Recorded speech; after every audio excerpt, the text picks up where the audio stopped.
master, welcome back again to our channel. Panibagong araw, panibagong kabanata na naman ang pagsumasamayin natin ngayong araw na ito. At kung bago ka sa ating channel, pag-click ang subscribe button and hit the notification bell para updated kayo sa ating mga susunod na videos. So mga master, bago natin simulan ang ating kabanata ngayong araw na ito, huwag po sana natin skip yung ads mga master no, dahil malaking bagay na po yan sa ating munting channel. So simulan na natin kabanata ngayong araw na ito. Let's go! Kabanata 561 hanggang 570. Ang dakilang security guard. Kabanata 561 humihingi ng tulong sa kanya. Malabo na kinain ni Sarazak ang meriendang ito noong gabing iyon, at naramdaman din niya na tila walang masamang balak sa kanya ang magkasintahang ito. Pagkatapos ng hapunan, ang lalaking nakaputi, na kilala rin bilang Mia Escobar, ay nagpahiwatig na maaari na niyang tawagan si Yusuf Zak para tanungin kung handa itong makipagkasundo. Nag-isip sandali si Sarah, pagkatapos ay ginamit ang telepono ni Mia Escobar para tawagan si Yusuf Zak. Nang sandaling iyon, nasa paliparan si Yusuf Zak, naghahandang sumakay ng eroplano. May hinala siyang nakatanggap ng hindi pamilyar na numero at sinagot ang tawag. "Kuya, ikaw ba iyan?"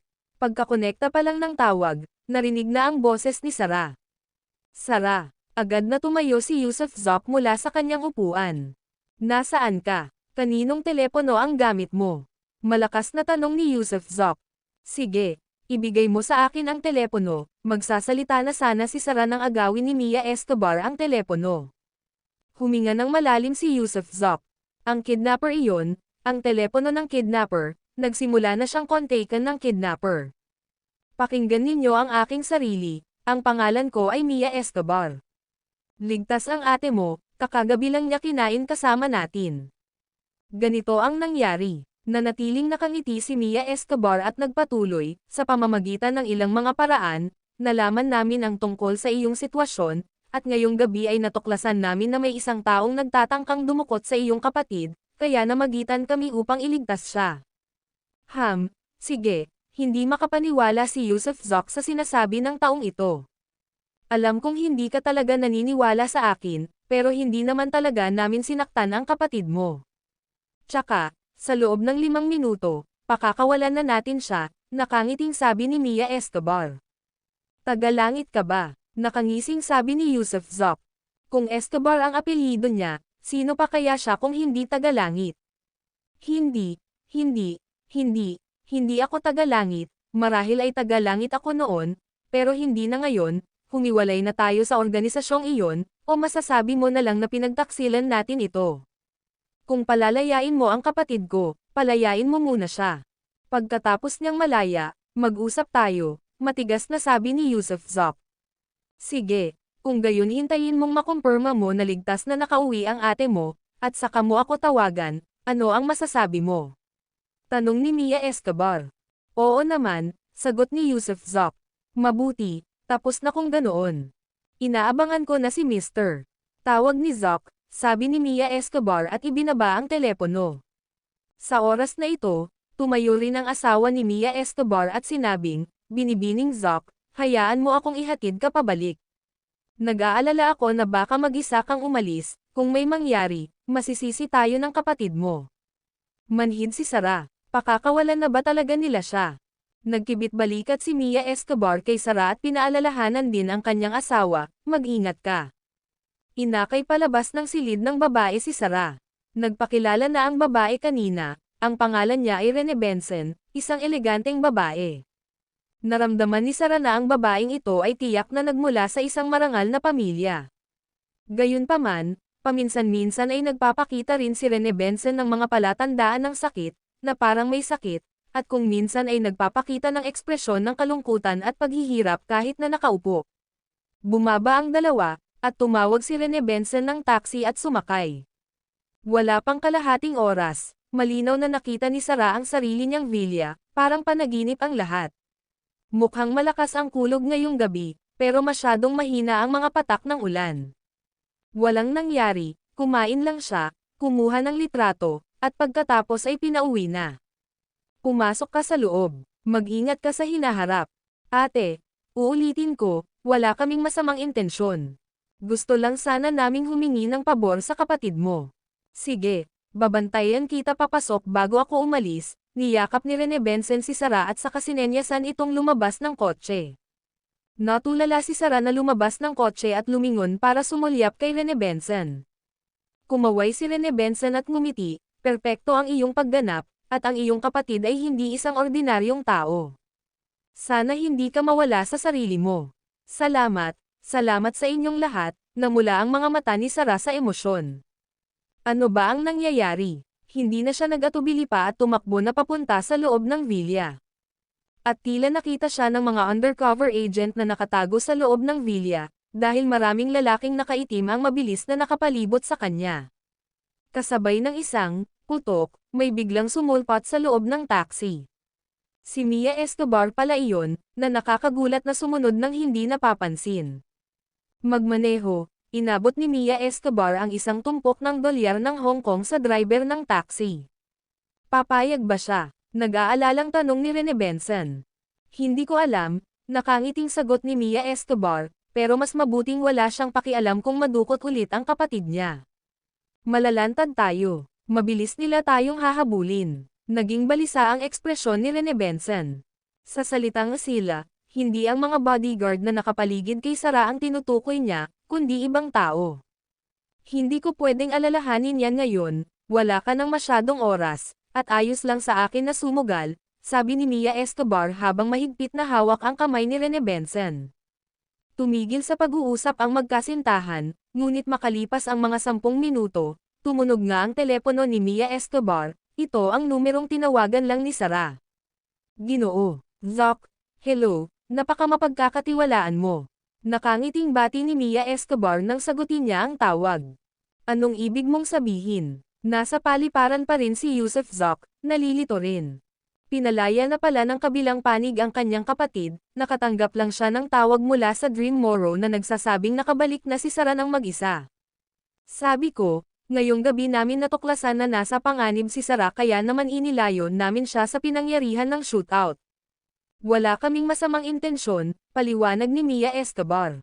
Kung gayon, ano ang gusto mong gawin ko? Pagpipilit ni Yusuf Zoc para sa sagot. Una, kailangan kong linawin na kami lang ng asawa ko ang may. Bueno, 360,000 dolyar ng US. Medyo mahirap lang kami, tila bigla ang sabi ni Mia Escobar. At saka, gusto ko sanang itanong kay Mr. Angel na gamutin ang asawa ko kahit isang beses lang, yun lang. Sa wakas ay isiniwalat na ni Mia Escobar ang kanyang motibo. Kilala mo ako, nagulat si Yusuf Zoc. Hey, hanggang 1 buwan na ang nakalipas, kami ng asawa ko ay mga undercover agent ng Heaven. Ako ang inatas ang imbestigahan si Mr. Ang pagkakakilanlan ni Angel, na nagdala sa akin sa iyo, Mr. Zoc, tumawa si Mia Escobar. Pagkatapos ay may nangyari, hinahanap na tayo ngayon ng langit, at wala nang gaanong oras ang asawa ko, kaya dahil sa desperasyon, naisip kong kontaken ka sa ganitong paraan. Siyempre, tungkol sa iyong pagkakakilanlan bilang anghel, hindi ko pa ito ibinunyag kahit kanino, kasama na ang kasalukuyang langit. Wala silang ideya na ikaw si Angel. Tagalangit ka at may apelyidong Escobar. Bakit ako maniniwala sa'yo? Tanong ni Yusuf Zoc, na naguguluhan. Maraming tao sa langit ang may apelyidong Escobar, ngunit ang pagkakaroon ng apelyidong Escobar ay hindi nangangahulugan na tayo ay nagmula kay Ingram Escobar. Kakabigay lang sa akin ng apelyido ko. Natahimik sandali si Yusuf Zoc, hindi sigurado kung totoo ba ang sinabi ni Mia Escobar o isa ba itong patibong. Anong sakit ang mayroon ang asawa mo? Tanong ni Yusuf Zoc matapos mag-isip. Hindi ko alam, sagot ni Mia Escobar. Hindi alam. Nagbibiro ka ba? Ang sabi mo ay hindi na siya mabubuhay ng matagal at hindi mo alam. Malakas na tanong ni Yusuf Zoc. Eksakto dahil hindi ko alam na hinahanap kita, seryosong sabi ni Mia Escobar. Ayokong takutin ka, ni ayaw kong gamitin ang mga mahal mo sa buhay bilang panghihimasok, pero naghihingalo na ang asawa ko. Wala naman akong hindi gagawin, kaya humihingi ako ng tulong mo. Kaya kong ibigay sa iyo lahat ng 360,000 dolyar ko, para lang mailigtas ang buhay niya. Pupunta ako sa Hong Kong. Hintayin mo ang tawag ko. Pagkasabi niya ay ibinaba na ni Yusuf Zoc ang telepono.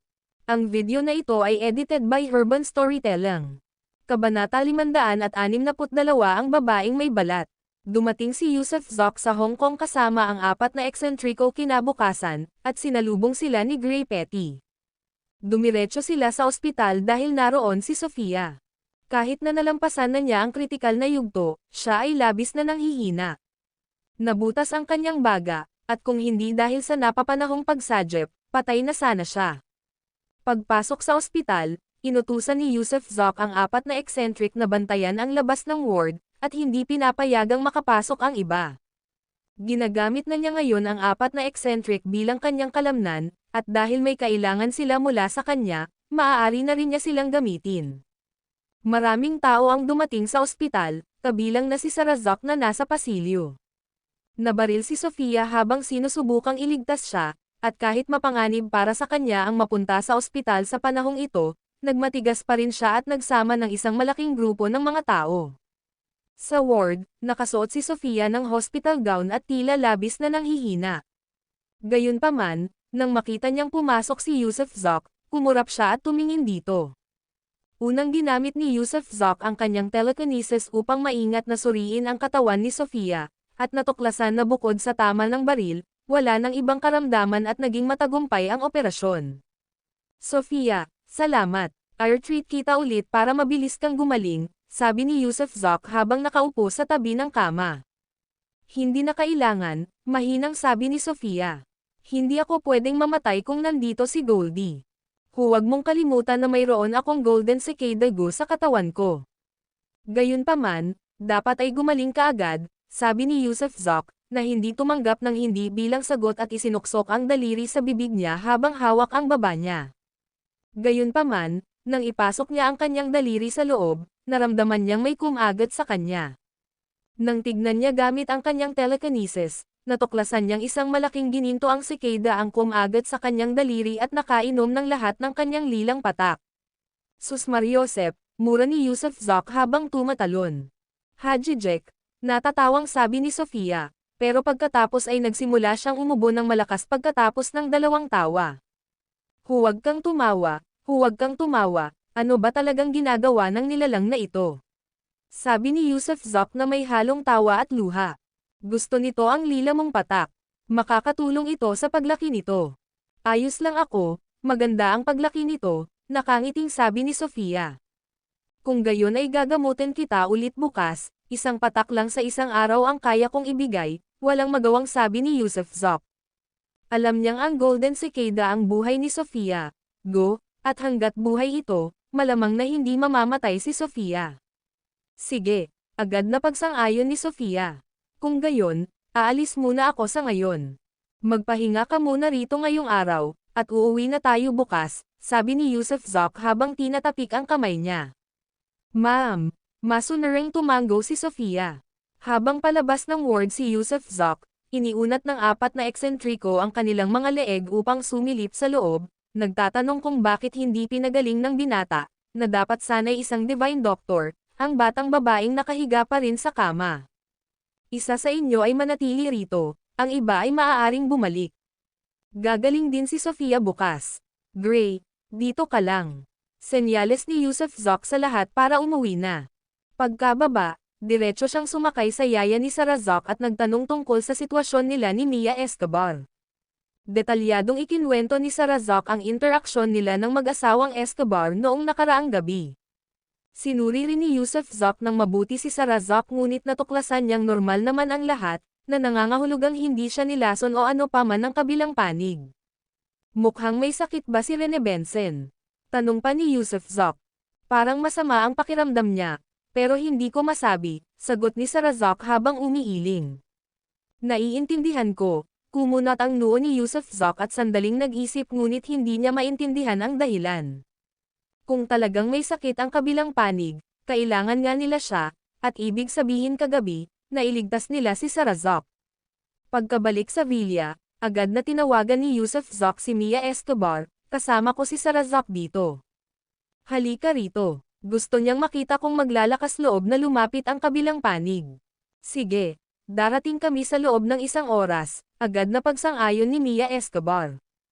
Humigit kumulang 50 minuto, wala pang isang oras, nang ipaalam ng security sa labas kay Yusuf Zoc sa pamamagitan ng intercom na may 2 taong dumating, isang lalaki at isang babae. Nakita na sila ni Yusuf Zoc, sa katunayan, isa itong lalaki at isang babae.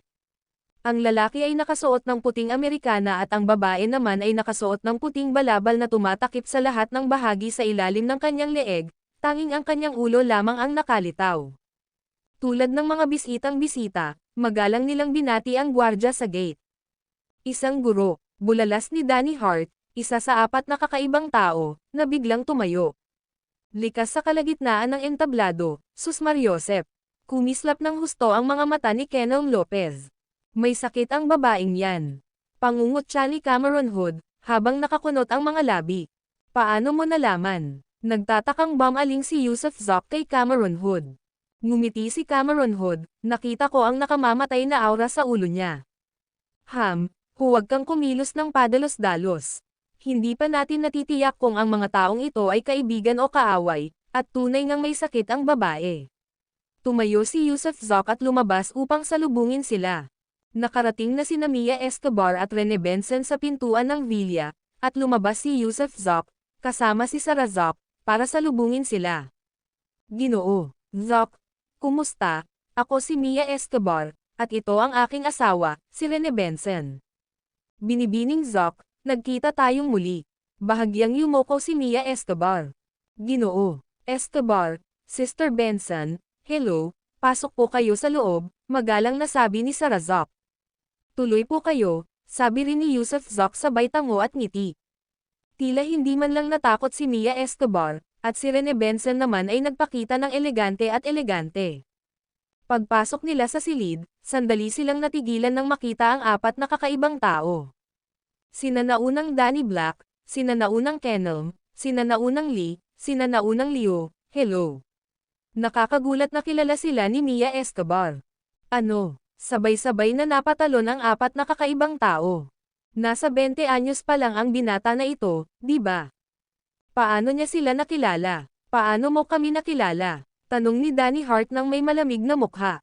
Napakaraming taon na ang nakalipas mula nang umalis sila sa mundo ng martial arts, paano sila makikilala ng taong ito sa unang tingin pa lang? Siya ay sangkot sa katalinuhan sa langit. Hindi naman nakakapagtaka na kilala ka niya. Umupo kayong lahat. Ikinumpas ni Yusuf Zoc ang kanyang kamay bilang pagwawalang bahala. Sinabi na ni Mia Escobar dati na isa siyang lihim na ahente ng Heaven, kaya malinaw naman na marami siyang nalalamang sikreto. Langit na naman, no? Galit na ungol ng 4 na kakaibang tao pero naupo rin. Hindi na ako kasama nila. Nagsisi na ako. Mga nauna, huwag ninyo akong hamakin, wala naman akong gaanong ginagawang masama. Sabi ni Mia Escobar na puno ng pagkabalisa ang mukha. Sige, sumama kayo sa akin sa itaas. Nag-isip sandali si Yusuf Zoc. Gumamit siya ng telekinesis para malaman kung malubha nga ba ang sakit ni Rene Benson. Grabe. Bahagyang yumoko sina Mia Escobar at Rene Benson sa 4 na kakaibang tao at pagkatapos ay sumunod kay Yusuf Zoc paakyat. May isang malaking study room sa itaas. Pagpasok nilang tatlo, kumunot ang noo ni Yusuf Zoc at sinabing, nakita ko na ang sakit ni Miss Benson. Tunay kang pambihira, binibining Benson, labis kang nagdusa. Hindi inaasahang nagbigay ng pagsaludo si Yusuf Zoc kay Rene Benson nang nakataas ang kanyang kamao at palad. Nakita mo, parehong tuwang-tuwa na sabi ni Mia Escobar at Rene Benson. Wala na ang balat, paano ko hindi makita? Pinilit ni Yusuf Zoc na ngumiti at sinabing, sino naman ang may ganitong kabangges para balatan ang balat niya? Sa kanyang telekinetic vision, nakita niya na mula sa ibaba ng leeg ni Rene Benson pababa sa mga daliri ng paa nito, natanggal na ang buong panlabas na patong ng balat. Inisip niya kung anong gamot ang ginagamit nito para mapanatili ang sarili, dahil nagnana ang katawan nito, at nakita rin niya na ang dugo sa loob ng katawan nito ay lumiliit bawat segundo, hindi dumudugo, kundi kahit papaano ay lumiliit, nang napaka-misteryoso, na para bang may nakatago sa loob niya na umiinom ng dugo niya. Ginoo, Zoc, nagmamakaawa ako sa iyo na iligtas mo ang aking asawa, ikaw ang banal na doktor. Biglang namula ang mga mata ni Mia Escobar, Alam na alam ang sakit na tinitiis ng kanyang asawa. Wala akong magawa ngayon, wala na akong pasok sa medisina. Maghintay tayo hanggang bukas. Mapapagamot ko na siya kung ganoon.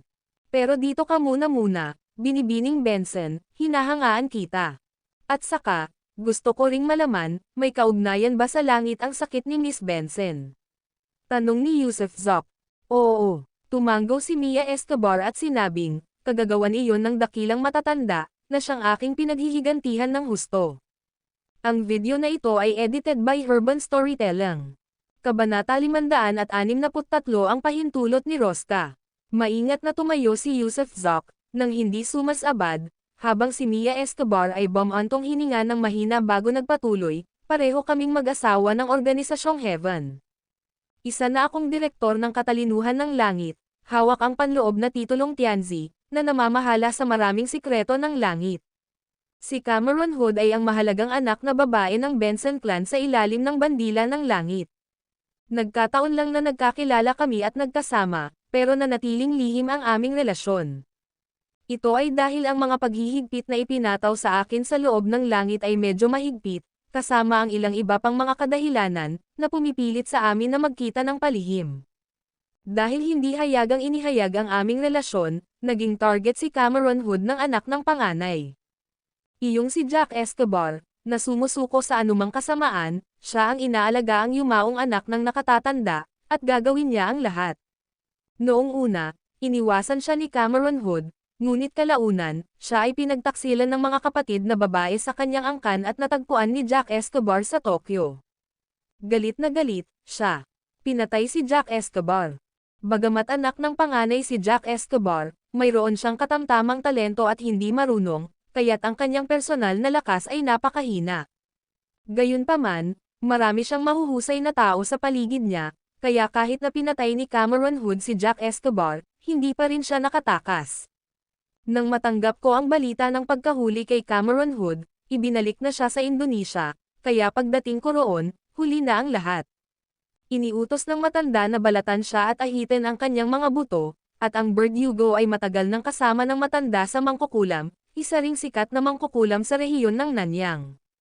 Nasaktan ko ang matandang Mangkukulam, pero bago siya nakatakas, naglagay din siya ng sumpa ng dugo sa loob ni Cameron Hood. Dahil ako ang namamahala sa isang grupo ng mga tauhan ng Panektik, matagumpay ko siyang naipuslit palabas ng Indonesia, dumaan sa Thailand at nakarating sa Hong Kong. Ano ang sumpa ng dugo? Mausisang tanong ni Yusuf Zoc. Hindi ko alam, umiling si Mia Escobar. Ang alam ko lang ay dinudugo siya kapag pinagpapawisan, dinudugo habang naglalabas ng dumi, at umiiyak pa nga ng dugo. Habang sinasabi ito ni Mia Escobar, muli niyang hinawakan ng mahigpit ang kamay ni Rene Benson at tiningnan ito ng may pagmamahal. Kaya nga kita hinanap. Iniimbestigahan ko na ang lahat tungkol sa anghel at mayroon na akong ilang mga lead, pero hindi ko pa ito nagagawang iulat. Naniniwala ako na sa mundong ito, ikaw lang ang makakapagligtas kay Cameron Hood, kaya nga ginamit ko ang kapatid mo bilang daluyan para mahanap ka. Nasa Indonesia ba ang punong tanggapan ng langit? Nag-isip si Yusuf Zoc. Hindi ako sigurado sa eksaktong lokasyon. Ang tinatawag na Tusong Koneho ay may 3 lungga, ang Indonesia ang siyang mas gustong tumira ng nakatatanda. Paano ka nakarating sa innate realm sa murang edad mo? Tanong muli ni Yusuf Zoc. Uminom ako ng ilang elixir pills noong bata pa ako, at ayon sa alamat, ang aking talento ay pambihira, isa sa 10,000. Kaya nga nila ako dinukot noong bata pa ako at binigyan ng apelyidong Escobar.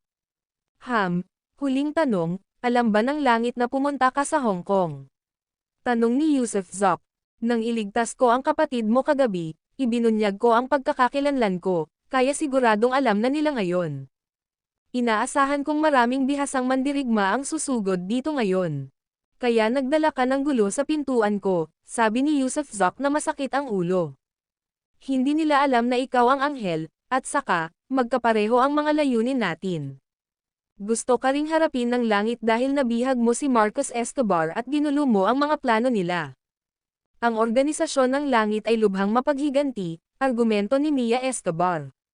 Siyempre, hindi mo kailangang mag-alala sa ngayon, dahil ang 4 na tao sa ibaba ay nakarating na sa innate realm, kaya kahit gaano pa karaming ahente ng langit ang dumating, hindi sila makakatapat, nakangiting sabi ni Mia Escobar. Kailangan ko ng impormasyon tungkol sa mga intelligence outpost ng Heaven, ang mga lokasyon ng kanilang mga sleeper agent sa Hong Kong, at iba pa. Dahil hindi ko maiiwasan ito, mas mabuting ako na lang muna ang sumugod. Nagngit-ngit si Yusuf Zok.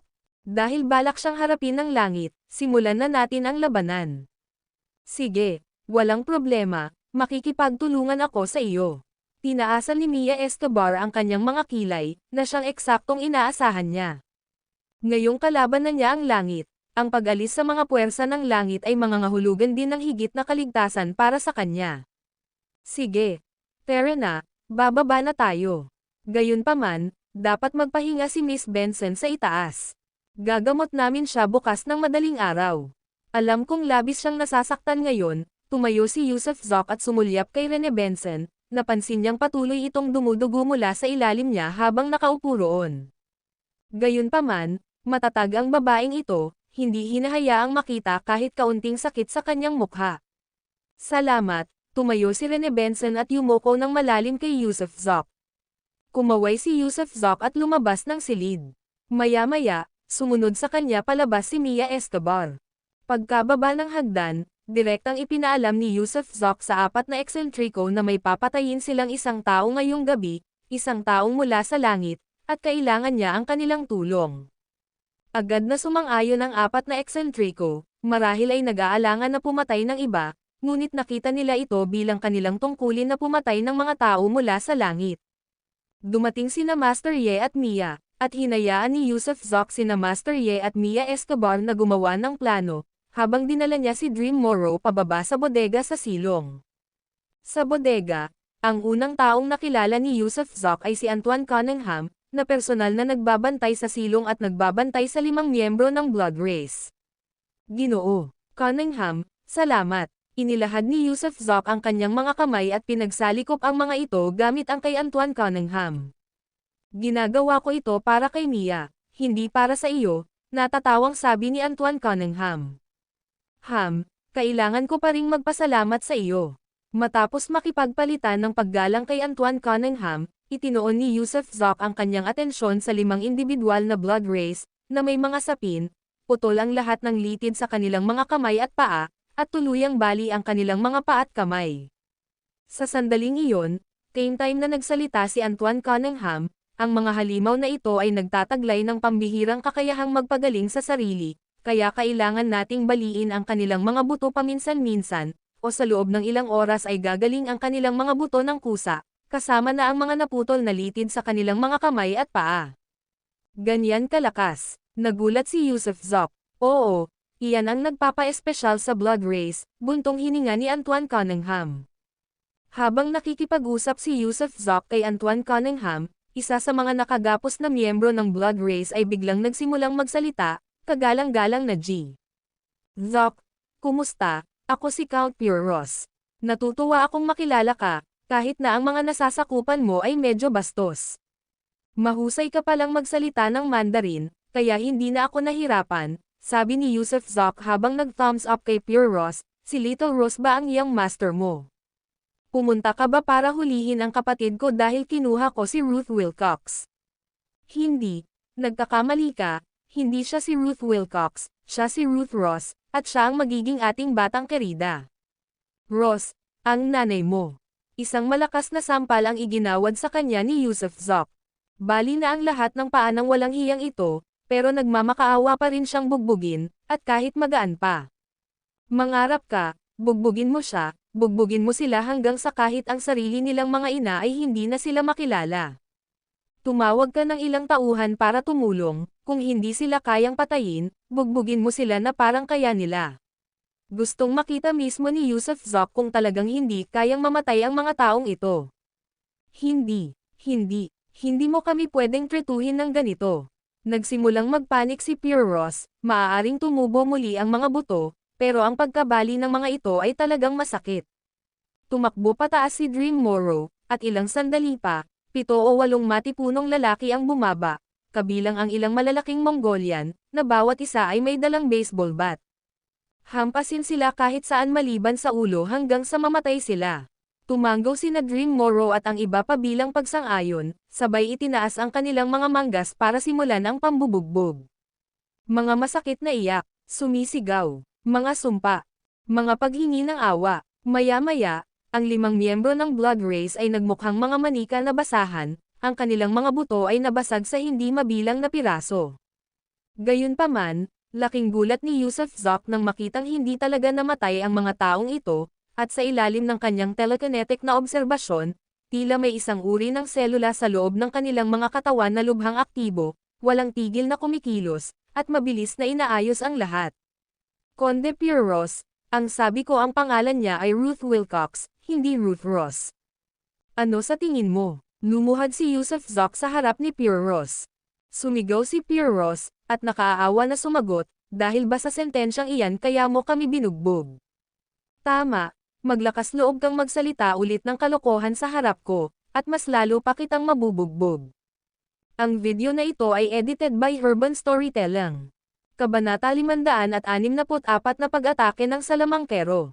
Naupo sandali si Yusuf Zoc sa silong, at ang 5 taong malapit ng mamatay ay nagsimulang magpakita muli ng mga senyales ng buhay.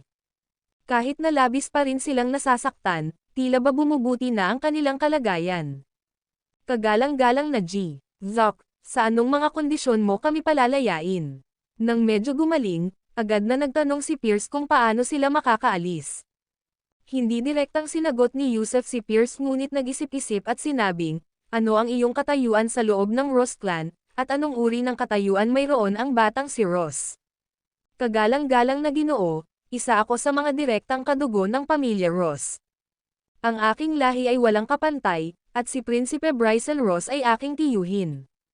Kung tungkol naman sa kanyang kamahalan, siya ngayon ay isang marquis, isa sa mga anak ni Prinsipe Bryson. Sino si Bryson? Tanong ni Yusuf. Diyos ko, kagalang-galang na Zoc, hindi mo ba kilala si Bryson Ross? Mukhang hindi makapaniwala si Pierce, sa mundo ng pananalapi o sa mga negosyanteng hindi nakakakilala kay Mr. Bryson. Si Spielberg lang ang kilala ko, parang gumagawa siya ng pelikula, hindi ko kilala ang Bryson na tinutukoy mo. Umiling si Yusuf. Si Prinsipe Bryson ang pinuno ng pamilya ng aming Ross clan. Nawalan ng masabi si Pierce. Hindi siya masyadong nagsalita, dahil walang saysay ang magpaliwanag sa isang taong hindi nakakaalam. Sa totoo lang hindi ko maintindihan ang mga patakaran ng angkan ninyo, pero naniniwala ka ba na kayong 5 ay nagkakahalaga ng $20 bilyong ng US? Nako, huwag ninyong insultuhan ang aming marangal na lahi ng dugo gamit ang pera, hindi masusukat ng pera ang aming buhay. Sigaw ni Pierce. Gago, bugbugin mo pa sila, inis na iniwas ni Yusuf ang tingin. Medyo siksikan ang Pierce na ito, kaya hindi niya maintindihan ang ibig niyang sabihin. Teka, bakit mo na naman kami binabatukan? Naguluhan sina Pierce at ang iba pang miyembro ng Blood Race, dahil wala naman silang sinabing mali sa pagkakataong ito. Tinanong kita kung may 20 bilyon ka bang halaga, tapos nagsisimula ka ng magdaldaw tungkol sa pagiging maharlika, sino pa ba ang dapat kong patulan kundi ikaw? Tayo ay, hindi tayo masusukat ng pera. Sige, magiging diretso na ako, hindi na ako magpapaligoy-ligoy pa. Sabi ni Yusuf habang tumatawa dahil sa pagkadismaya, may 2 kondisyon para palayain ka. Ang una, bigyan mo ako ng $20 bilyong ng US. Naku po, bakit hindi na lang kayo magnakaw ng tao? Sigaw ni Pierce. Patuloy mo silang bugbugin. Sa sobrang inis ni Yusuf ay halos dumura siya ng dugo, kakausap lang nila tungkol sa kanilang marangal na halaga na hindi masukat ng pera, at ngayon ay nakanganga silang lahat sa pagbanggit ng $20 bilyong ng US na parang ang laki ng kanilang mga bibig ay kasing laki ng mga itlog. Hindi ba't medyo matalas man lang ang utak ng grupong ito ng Blood Race? Patuloy silang hinampas ni na Dream Morrow at ng iba pa gamit ang kani-kanilang mga pamalo, habang sina Pierce at ang iba pa ay humagulgol sa sakit. Pagkalipas ng halos 1 minuto, sinenyasan sila ni Yusuf na huminto. Habang umaagos ang mga luha sa kanyang mukha, nakaawang tumingin si Pierce kay Yusuf. Sabihin mo sa akin, sulit ba kayong 5 o hindi? Kung hindi, titigil na kami. Naiinip na sabi ni Yusef.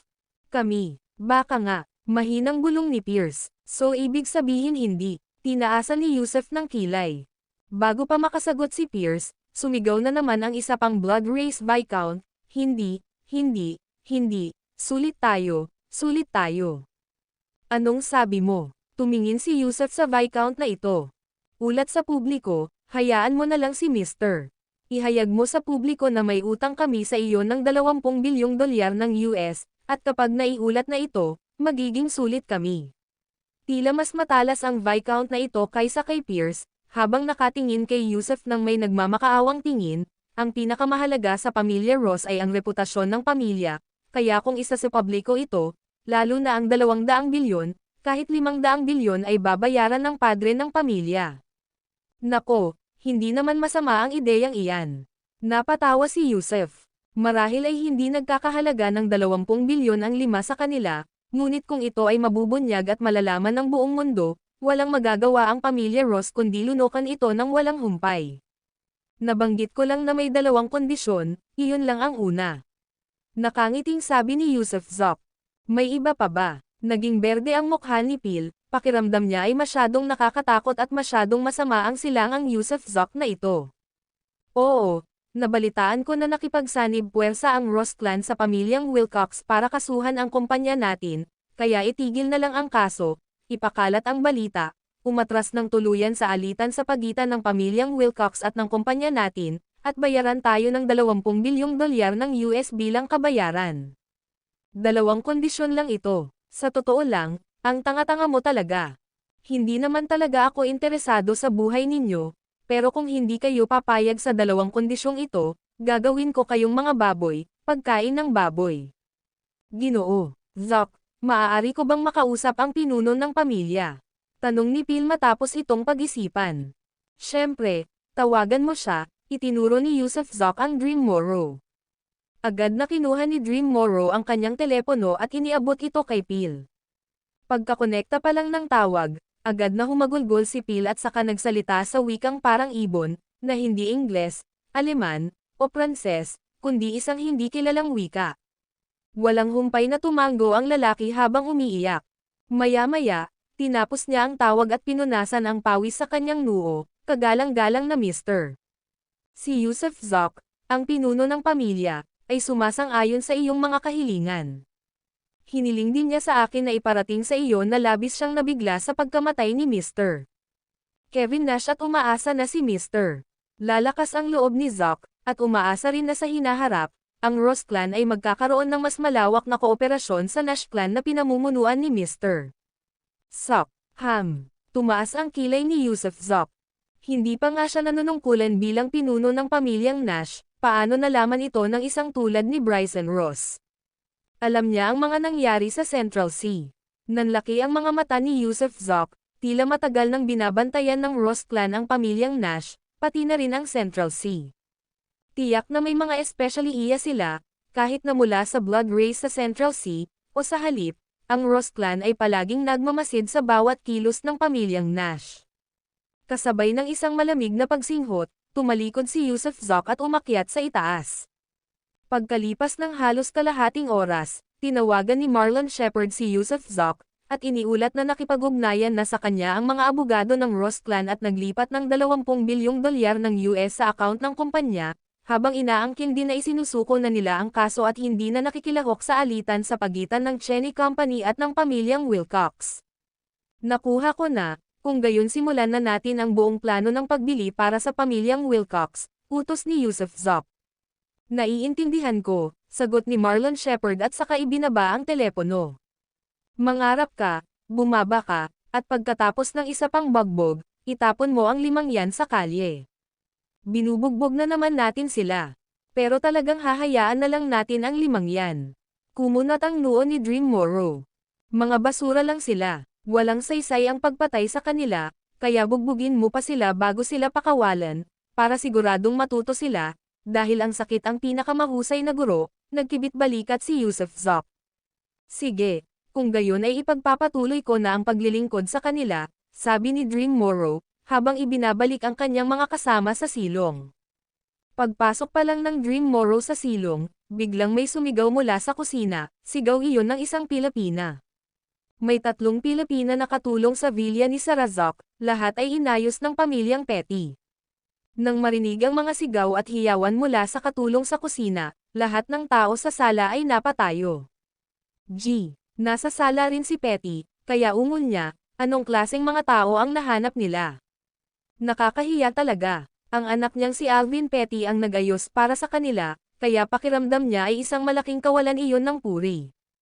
Binibini, Ginoo, may mga ahas, tumakbo palabas ang Pilipina. Ang mukha ay puno ng takot, nakaturo sa loob ng kusina, at sumisigaw tungkol sa mga ahas. Mga ahas, natawa lang ng bahagya si Yusuf Zok. Hindi lang iyon isang ahas, kundi isa sa lababo, at ewan ko kung saan iyon nanggaling. Hindi maganda, hindi talaga maganda. Biglang lumitaw sa labas ang maraming makamandag na nilalang, kabilang ang mga alupihan, alakdan, at ahas, marami ng tao ang nakagat. Sa sandaling iyon, isang tauhan ng seguridad ang tumakbo papasok mula sa bakuran, na mukhang tensyonado.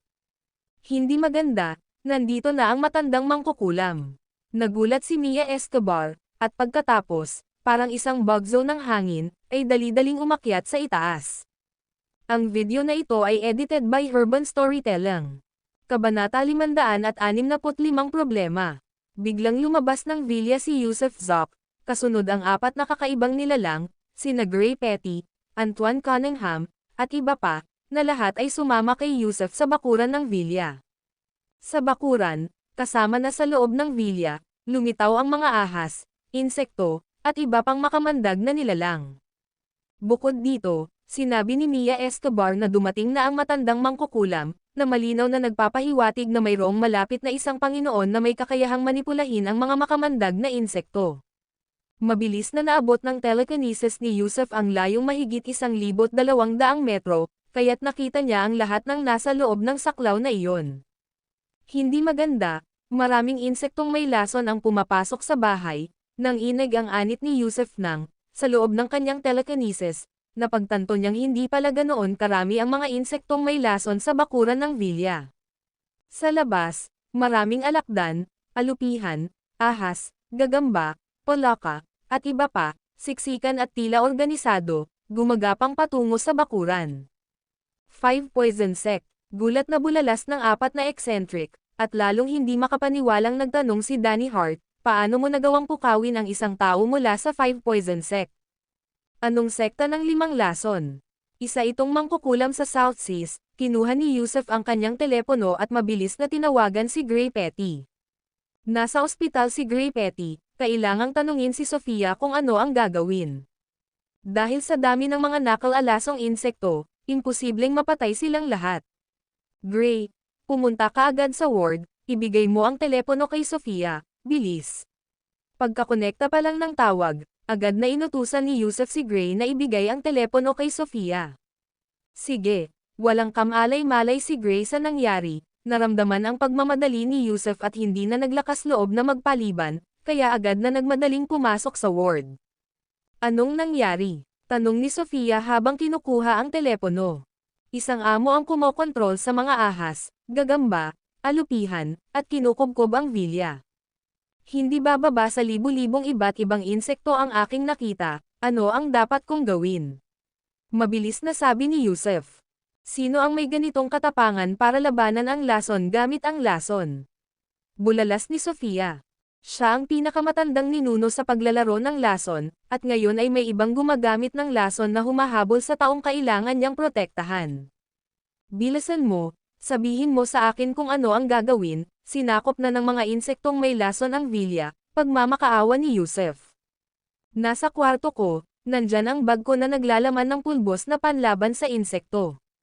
Magpabadbad nito sa paligid ng villa, at hindi makakapasok ang mga insekto. Pero maaaring hindi sapat ang repellent powder. Ipabalik mo ako kay Gray Petty, gusto kong makita kung sino ang may ganyang kalaking tapang. Malamang isa itong mangkukulam sa South Seas, bulong ni Yusuf.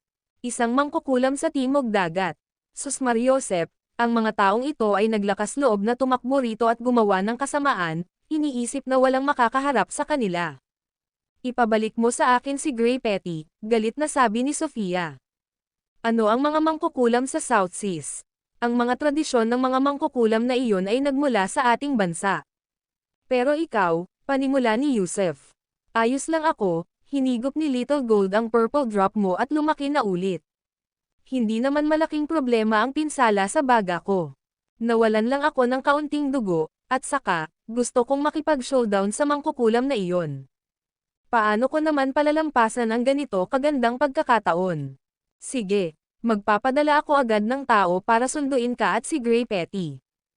Huwag kang lalabas ng mag-isa. Ibinaba ni Yusef ang telepono at saka malakas na nagutos, Mr.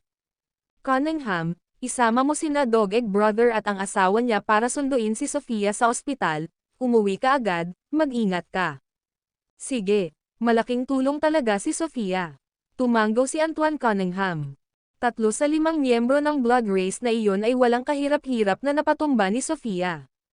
Kaya, naniniwala siya na kayang lutasin ng apo ni Mother Poison ang krisis na ito. Dream Morrow, pumunta ka sa kwarto ni Sofia at kunin ang bag niya, dali. Muling sigaw ni Yusef papunta sa loob ng villa. Si Dream Morrow, kagagaling lang galing sa silong, ay dali-daling umakyat sa itaas. Patuloy na nasakop ng telekinesis ni Yusef ang lahat ng bagay sa loob ng 1200 metro, ngunit sa loob ng saklaw na ito, bukod sa mga insekto, wala siyang nakitang mga kain na hinalang tao. Ibinaba ni Dream Morrow ang supot, at nakita rin ang isang pakete ng pulbos na panggamot, ngunit halos 1 libra lamang ang laman nito. Sinenyasan siya ni Yusef na manguna sa isang grupo sa pagwiwisik ng pulbos na panggamot sa paligid ng villa, at inutusan din niya ang iba pang mga tauhan ng seguridad sa bakuran na umatras sa loob ng villa at ang mga nasa labas ay umatras, na huwag lumapit sa villa. Huni-huni, habang si Yusef at ang iba pa ay wala sa sarili, walang magawa habang pinapanood ang parami ng paraming insektong may lason ang naipon, biglang lumitaw ang isang unggoy sa loob ng telekinesis ni Yusef. Napakabilis ng unggoy, at sa maikling panahon, nakatakbo ito ng mahigit 1,200 metro at tumalon papasok sa villa. Nang tumalon ito, nakita ng lahat na ang unggoy ay may dalang sulat sa bibig nito. Napakamot ng ulo ang unggoy, iniluwa ang sulat, saka tumalikod at tumakbo. Saan mo sa tingin pupunta? Hinabol ni Danny Hart at Kenel Lopez ang mga parang unggoy na ibong bato habang ikinakalat ang kanilang mga pakpak. Maliwanag, ang unggoy ay ipinadala ng mangkukulam upang maghatid ng mensahe, kaya sa pamamagitan ng pagsunod dito, mahuhuli nila ang mangkukulam. Mag-ingat kayong dalawa, sigaw ni Yusef Zoc sa dalawa habang tumatakbo sila palayo. Natapos na ni Dream Morrow ang pagkalat ng pulbos, kaya tumakbo siya palapit para kunin ang sulat. Pangarap mo, huwag mong pulutin gamit ang iyong mga kamay, pinaikit ni Yusef Zoc ang kanyang mga mata at sinabing, mag-ingat ka, baka nalasan ka na. Akmang kukunin na sana ni Dream Morrow ang sulat, ngunit bigla niyang binawi ang kanyang kamay at pinagpawisan ng malamig. Paano nga kung nalasan ang sulat? Alam niya kung gaano katikot si Sofia, ang isang tulad niya ay madaling makakapatay sa iyo ng libu-libong beses. Hintayin mong bumalik si Sofia at tingnan mo, huwag magmadali, sabi ni Yusef Zoc, habang binabantayang mabuti ang sulat. Kasabay nito, napansin niya na may ilang alupihan na tumatawid malapit sa sulat na aktwal na umiikot dito.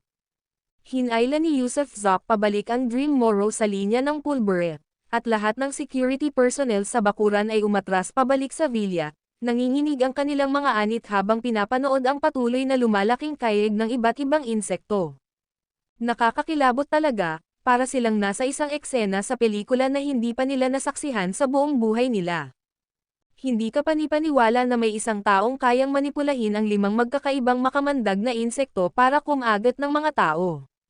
Malapit na ang gabi, at parami ng parami ang mga itim at berdeng insekto na nagtipon sa bakuran.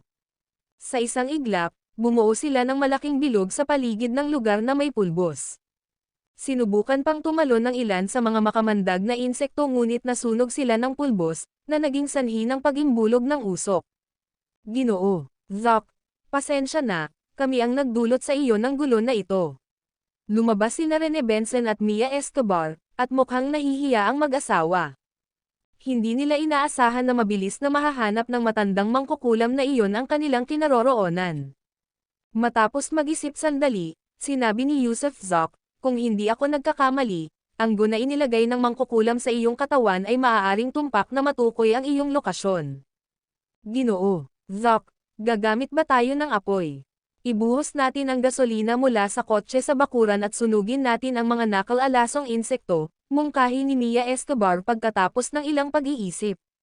Pero hindi ba't sisirain din nito ang bakuran? Isa pa, paano kung kumalat ang apoy sa villa? Malakas na bulalas ni Dream Morrow.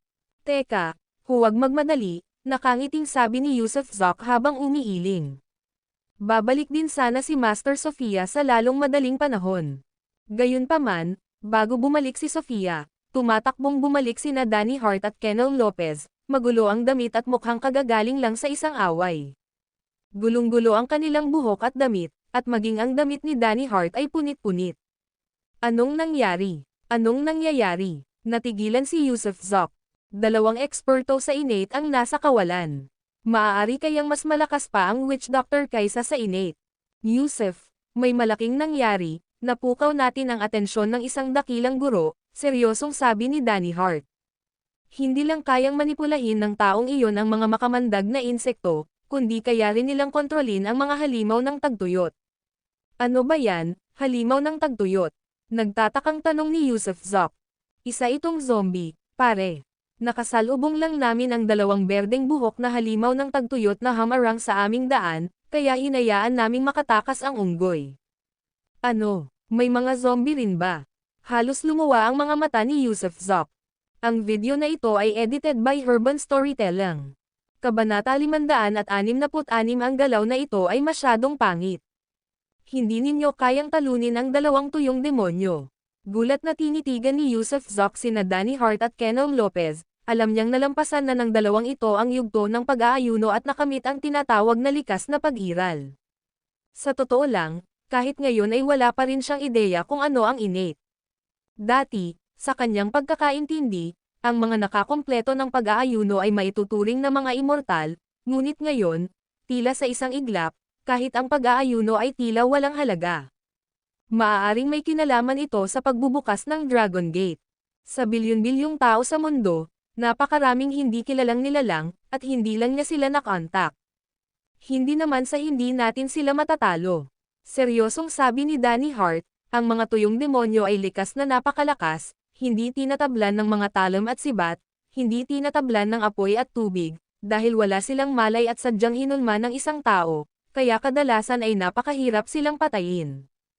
Ang mga tuyong demonyong may berdeng buhok ay nalampasan na ang antas ng mga ordinaryong tao, dahil sila ay mga bangkay ng mga millennial, ang kanilang mga katawan ay hindi nabubulok sa loob ng 1,000 taon, naiisip mo ba kung gaano katibay iyon? Kaya, sinasabi ninyong dalawang eksperto na wala kayong magagawa laban sa mga ganyang nilalang. Kumunat ang noo ni Yusuf Zok. May espesyalidad sa bawat larangan, madali nating mapapatay ang mga kumokontrol sa kanila, ngunit para harapin sila kailangan natin ng mga espesyalista, o mga banal na armas, malalakas na pampasabog o mga katulad nito, kung hindi, mayroon tayong lakas ngunit wala tayong lugar para gamitin ito. Wala silang panloob na pagkatao, walang puso, at hindi kayang durugan ng ating panloob na lakas ang kanilang mga puso. Puno ng pagkasuklam ang mukha ni Danny Hart. Para mahawakan ang mga tuyong demonyo, kailangan mo lang ng tamang profesional, hindi na kailangan ng mga Panginoon. Gamit lamang ang isang anteng-anteng, kaya nilang gawing abo ang isang tuyong demonyo. Teka, bumalik na si Sofia. Habang nag-uusap sila, isang van ang walang ingat na bumangga sa villa, naduraj ang maraming gumagapang na insekto, pagkatapos ay binuhat palabas ni na Gray Petty at Antoine Cunningham si Sofia. Hindi pa rin siya makatayo. Matapos mabaril sa likod at sumailalim sa isang malaking operasyon, kaya hindi siya makalakad, lalo na't hindi siya makatayo, at ibinalik sa isang stretcher. Ibigay mo sa akin ang bag ko. Nang mailipat na siya sa isang ligtas na lugar, sinenyasan ni Sofia si Dream Morrow na kunin ang bag niya. Sa loob ng kanyang bag ay maraming kakaibang bagay, kabilang ang isang tambak ng tuyong damo at ilang sanga ng puno at balat ng soz. Agad na iniabot ni Dream Morrow ang bag kay Sofia. May inabot si Sofia sa bag, saka may inilabas na parang sipol. Kaya mo ba? Nang makita ang maputlang mukha ni Sofia, nag-aalalang tanong ni Yusuf Zok. Wala yan, maliit na bagay lang, ngiti ni Sofia at saka inilagay ang sipol sa bibig at hinaypan ng marahan. At habang tumutunog ang sipol, ang mga makamandag na insekto na gumagapang patungo sa kanila, sinusubukang tumawid sa safety zone, ay lahat tumigil sa paggalaw. Tama, tumigil sila sa paggalaw, parang nanigas sa kinatatayuan. Bumalik ka na sa pinanggalingan mo. Matapos hipan ni Sofia ang sipol ng ilang beses, biglang naging mas malakas ang tunog ng sipol, at pagkatapos ay nagsimulang umatras ang lahat ng mga insekto na parang alon. Mahiwaga ang eksenang ito, na nag-iwan sa lahat na nakatitig sa pagkamangha, kahit si Yusuf Zok ay hindi maintindihan ang prinsipyo sa likod nito. May sulat din doon, pero hindi ko hinayaan na hawakan iyon ni Newman, dahil sa takot na baka nalasan.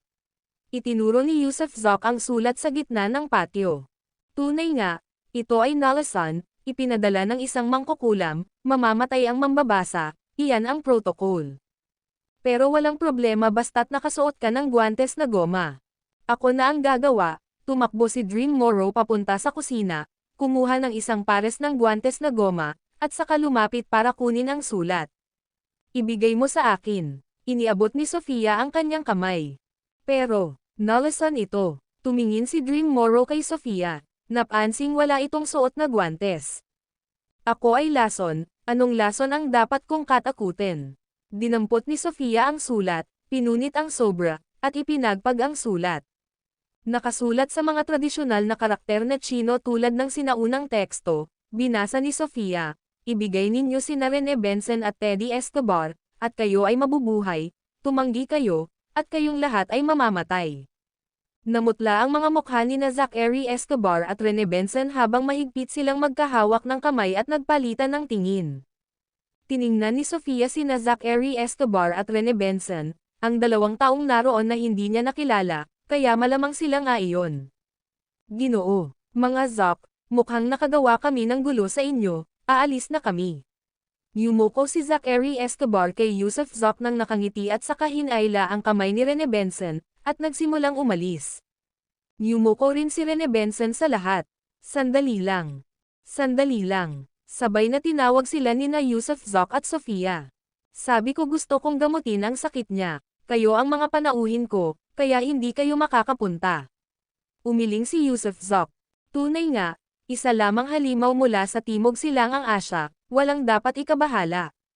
Noong araw, nakapatay kami ng lola ko ng ilang mangkukulam. Puro basag-basa lang silang grupo. Magpakatatag ka at manatili ka rito. At saka, kapatid, isinumpa ka na ng sumpa ng dugo. Napansin mo rin ba? Gulat na bulalas ni na Teddy Escobar at Rene Benson. Masasamang tao. Bumalik na kayo sa mga kwarto ninyo at magpahinga. Pagkatapos kong harapin ang masamang taong iyon, aalisin ko ang sumpa ng dugo ng kapatid. Galit na singgal ni Sofia, at sa sandaling iyon, kahit na hindi pa siya 20, ay naglabas siya ng isang hindi may lalarawang aura ng kalupitan. Pero ngayon lang nabanggit ng 2 senior na may 2 wraith na may berdeng buhok. Paalala ni Rene Benson. Napataas ang kilay ni Sofia nang marinig ang tungkol sa mga wraith na may berdeng buhok. Mabuti naman, nag-aalala lang ako na baka hindi ako magkaroon ng sapat na praktikal na pagsasanay. Hajijek, akin na sila ngayon. Biglang humajijek si Sofia. May paraan ka ba para harapin ang bagay na iyan? Tanong ni Yusuf Zok nang may malaking tuwa. Kami ng lola ko ay nakapaghukay na ng maraming puntod. 18 taon ko nang sinaliksik ang tungkol sa mga zombie. Kung hindi ko kayang humawak ng ilang bangkay, hindi ba't mabubure ang reputasyon ko, ang Poison Girl? Apo ka ba ng kilalang Elder Meow? Labis na namangha sina Danny Hart at Kenel Lopez sa puntong ito. Ang Poison Girl ay isang kahanga-hangang figure ng kanyang henerasyon. Tama, tumanggaw si Sofia bilang pagkumpirma. Kung gayon, walang problema, haha. Tawa ng tawa sina Danny Hart at Kenel Lopez, alam nilang ang Poison Girl ang ninuno ng pangkukulam at gun na nagmula sa 1,000 taong tradisyon sa Miaojang. Dahil mayroon tayong mga wraith, kailangan nating maghanda. Ayaw naming tumaob ang bangka sa alulod. Nag-isip sandali si Sofia at sinabing, tama, Yusuf, alam mo ang mga teknik ng silver needle, hindi ba? Dala mo ba ang mga silver needles? Oo. Itinaas ni Yusuf Zoc ang kanyang manggas, at ibinunyag ang isang hanay ng mga silver needles na nakatali sa kanyang braso, 49 sa kabuuan. Kung ganoon ay walang problema. Halika rito, sasabihin ko sa iyo kung paano haharapin ang mga halimaw na may berdeng buhok. Walang ibang makikinig, okay. Ito ang sikreto ng aming pamilya. Tumingin si Sofia sa paligid. Tumahimik ang mga tao at ikinuyom din ang kanilang mga kamay bilang pagpupugay kay Sofia, saka humiwalay para bigyan ito ng espasyo. Naupo si Yusuf Zoc sa tabi ni Sofia, at yumuko ito sandali para bamulong sa tainga niya, habang tinatapik ang ulo nito ng ilang beses. Paulit-ulit na tumango si Yusuf Zoc. Pagkatapos ng kanilang pabulong na diskusyon, biglang ibinuka ni Yusuf Zoc ang kanyang bibig, at namula ang mukha ni Sofia bago siya nito sinampal.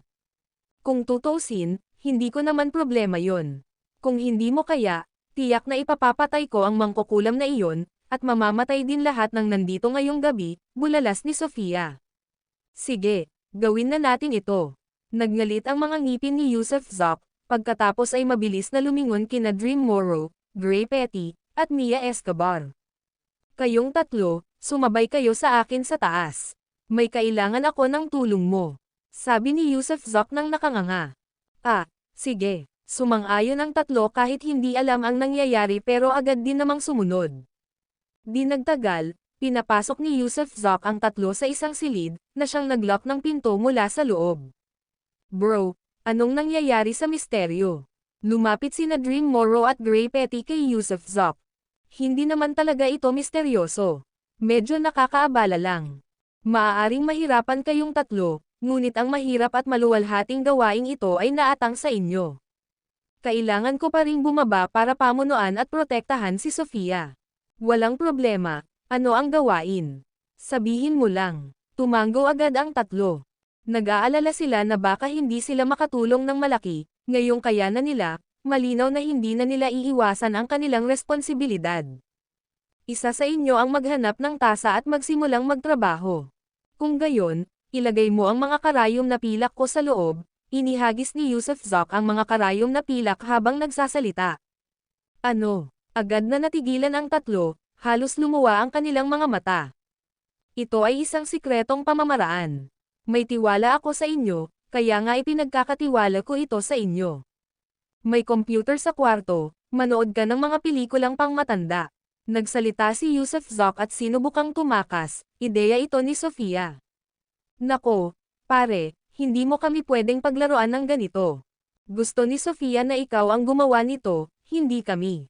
Nako, hindi namin yan gagawin. Sigaw ni na Dream Morrow at Gray Petty, kasama si Mia Escobar. Ano ba naman itong gawaing ito? Masyadong malupit si Yusuf Zoc. Naging seryoso ang mukha ni Yusuf Zoc, bilasan mo na. Malapit na dumating ang mga zombie. Tigilan mo na ang pagpapakahirap. Parang wala pang nakakagawa nito dito dati. Ano ba ang dapat ikahiya? Ang video na ito ay edited by Urban Storytelling. Kabanata 567 maraming tao ang nalasanigo. Binibini, may nangyaring kakilakilabot, habang naghihintay sa labas sina Yusuf Zoc at Sofia at ang iba pa para sa pagdating ng mangkukulam, isang Pilipina ang tumakbo palabas, sumisigaw sa takot habang tumatakbo. Si Sarah, na nakatayo sa likuran ni Yusuf ng mga sandaling iyon, ay agad na tumakbo palapit at nagtanong ng may pagtataka, anong problema? Binibini, ikaw, pumunta ka at tingnan mo, tila may nakitang lubhang nakapangangilabot na bagay ang Pilipina, habang gumamit din si Yusuf ng telekinesis para magsaliksik sa loob ng villa. Ang tatlong Pilipina na katulong ay nagsama sa isang silid na may mga double-decker na kama, iyong uri na inilalagay sa mga hagdanan. Hinalughog ni Yusuf ang kwarto ng mga Pilipina ngunit wala siyang nakita. Parehong nakahiga sa kani-kanilang kama ang dalawang katulong, maliban na lang sa isa sa kanila ay buntis, na mukhang mga 7 o 8 buwan na ang tanda. Paano nga ba magiging katulong ang isang buntis na lalaki? Hindi masyadong pinansin ni Yusuf ang tatlong Pilipina na katulong na ito dati, kaya medyo nadismaya siya nang makita ang isa na may malaking tiyan. Anong nangyari? Sabihin mo rito sa amin. Hinarang ni Sofia si Sarah na gustong pumunta at tumingin, at sa halip ay inutusan ang Pilipina na magsalita na ngayon. Lumaki ang tiyan ni Gani, bigla na lang itong lumaki. Nakita kong umuumbok ang tiyan niya, Senadorias ng Pilipina habang nagsasalita. Ano? Gulat na gulat si Yusef. Hindi ba buntis ang katulong? Tara na, tingnan natin sa loob. Mabilis na naglakad si Yusef, isinama sina Sofia, Sarah, at ang iba papapasok sa villa. Huwag mo siyang hawakan, dalhin mo siya palabas. Pagkabukas ng Pilipina nakatulong sa pinto ng silid, namutla at namula ang mukha ni Sofia, kitang-kita ang panginginig ng kanyang mga kamay. Kinarga ng ilang bodyguard, na nanginginig ang anit, ang buntis na Pilipina palabas ng kama. Tila ba nakatulog siya kanina at hindi alam ang nangyayari, ngunit nang buhatin siya, nagising siya at nagsimulang magpanik, hindi niya alam kung bakit siya binubuhat ng mga tao. Gayunpaman, nang makita niyang namamaga ang sarili niyang tiyan, siya ay lubos na natigilan sa takot. Binuhat ng mga security personnel ang katulong papasok sa bakuran, habang agad na hinawakan ni Sofia ang kamay ni Yusef at mahigpit na hinawakan. Isa siyang dalubhasa, bulong ni Sofia. Ibinuka ni Yusef ang kanyang bibig, dahil gumamit siya ng telekinesis para suriin muli, at ang nasa loob ng tiyan ng Pilipina ay hindi isang bata, ni kabag, kundi isang bukol. Isang kumikibot na kumpol ng mga insekto. Maliligtas pa kaya siya? Tanong ni Yusef sa mahinang boses. Hindi, huli na ang lahat, may nakapasok na bang makamandag na insekto sa villa bago ako bumalik? Tanong ni Sofia sa seryosong tono. Oo. Nakakita sila ng mga ahas at alupihan at mga katulad nito, pero kakaunti lang sila. Ilibing mo siya, ipalibing mo, maghanap ng gasolina at magsunog, sabi ni Sofia habang nakanganga ang mga ngipin. Pero buhay pa siya, nakaramdam ng kilabot si Yusef. Wala nang makakapagligtas sa kanya, huli na ang lahat, malakas na umiling si Sofia, saka bamulong, kung hindi natin siya susunugan o ililibing sa lalong madaling panahon, kapag sumabog ang mga insekto sa kanyang tiyan, magiging maganda ang lagok. Hindi pa natatapos ni Sofia ang kanyang sasabihin nang biglang may narinig na tunog ng pagkabasag mula sa tiyan ng katulong na nakahiga sa bakuran, tila wala siyang nararamdamang sakit, nakatitig lang dito ng walang emosyon. Paf. Lahat ng nakakita sa mga bulate na gumagapang palabas ng tiyan ng katulong ay samuka, kasama na ang 4 na kakaibang bagay, at si Yusef ay nakaramdam ng matinding pagduduwal. Umikot na lang ang mga mata ng katulong at namatay, malamang ay tunay na patay na dahil hiniwa at natanggalan siya ng bituka. Maghanap ka ng apoy at sunugin mo, dali, gusto mo na bang mamatay? Sigaw ni Sofia. Sunog, dalhin mo rito ang kotse, kunin mo ang gasolina. Malakas na utos ni Yusef. Ilang matatapang na tao ang pumunta para kunin ang kotse, pagkatapos ay padalos-dalos na nagbuhos ng gasolina, na agad na nagpaliyab sa babae sa bakuran. Yusef, halika rito, tawag ni Sofia kay Yusef, sabay Senadorias na lumapit dito. Anong problema? Bulong ni Yusef Zoc habang papalapit kay Sofia.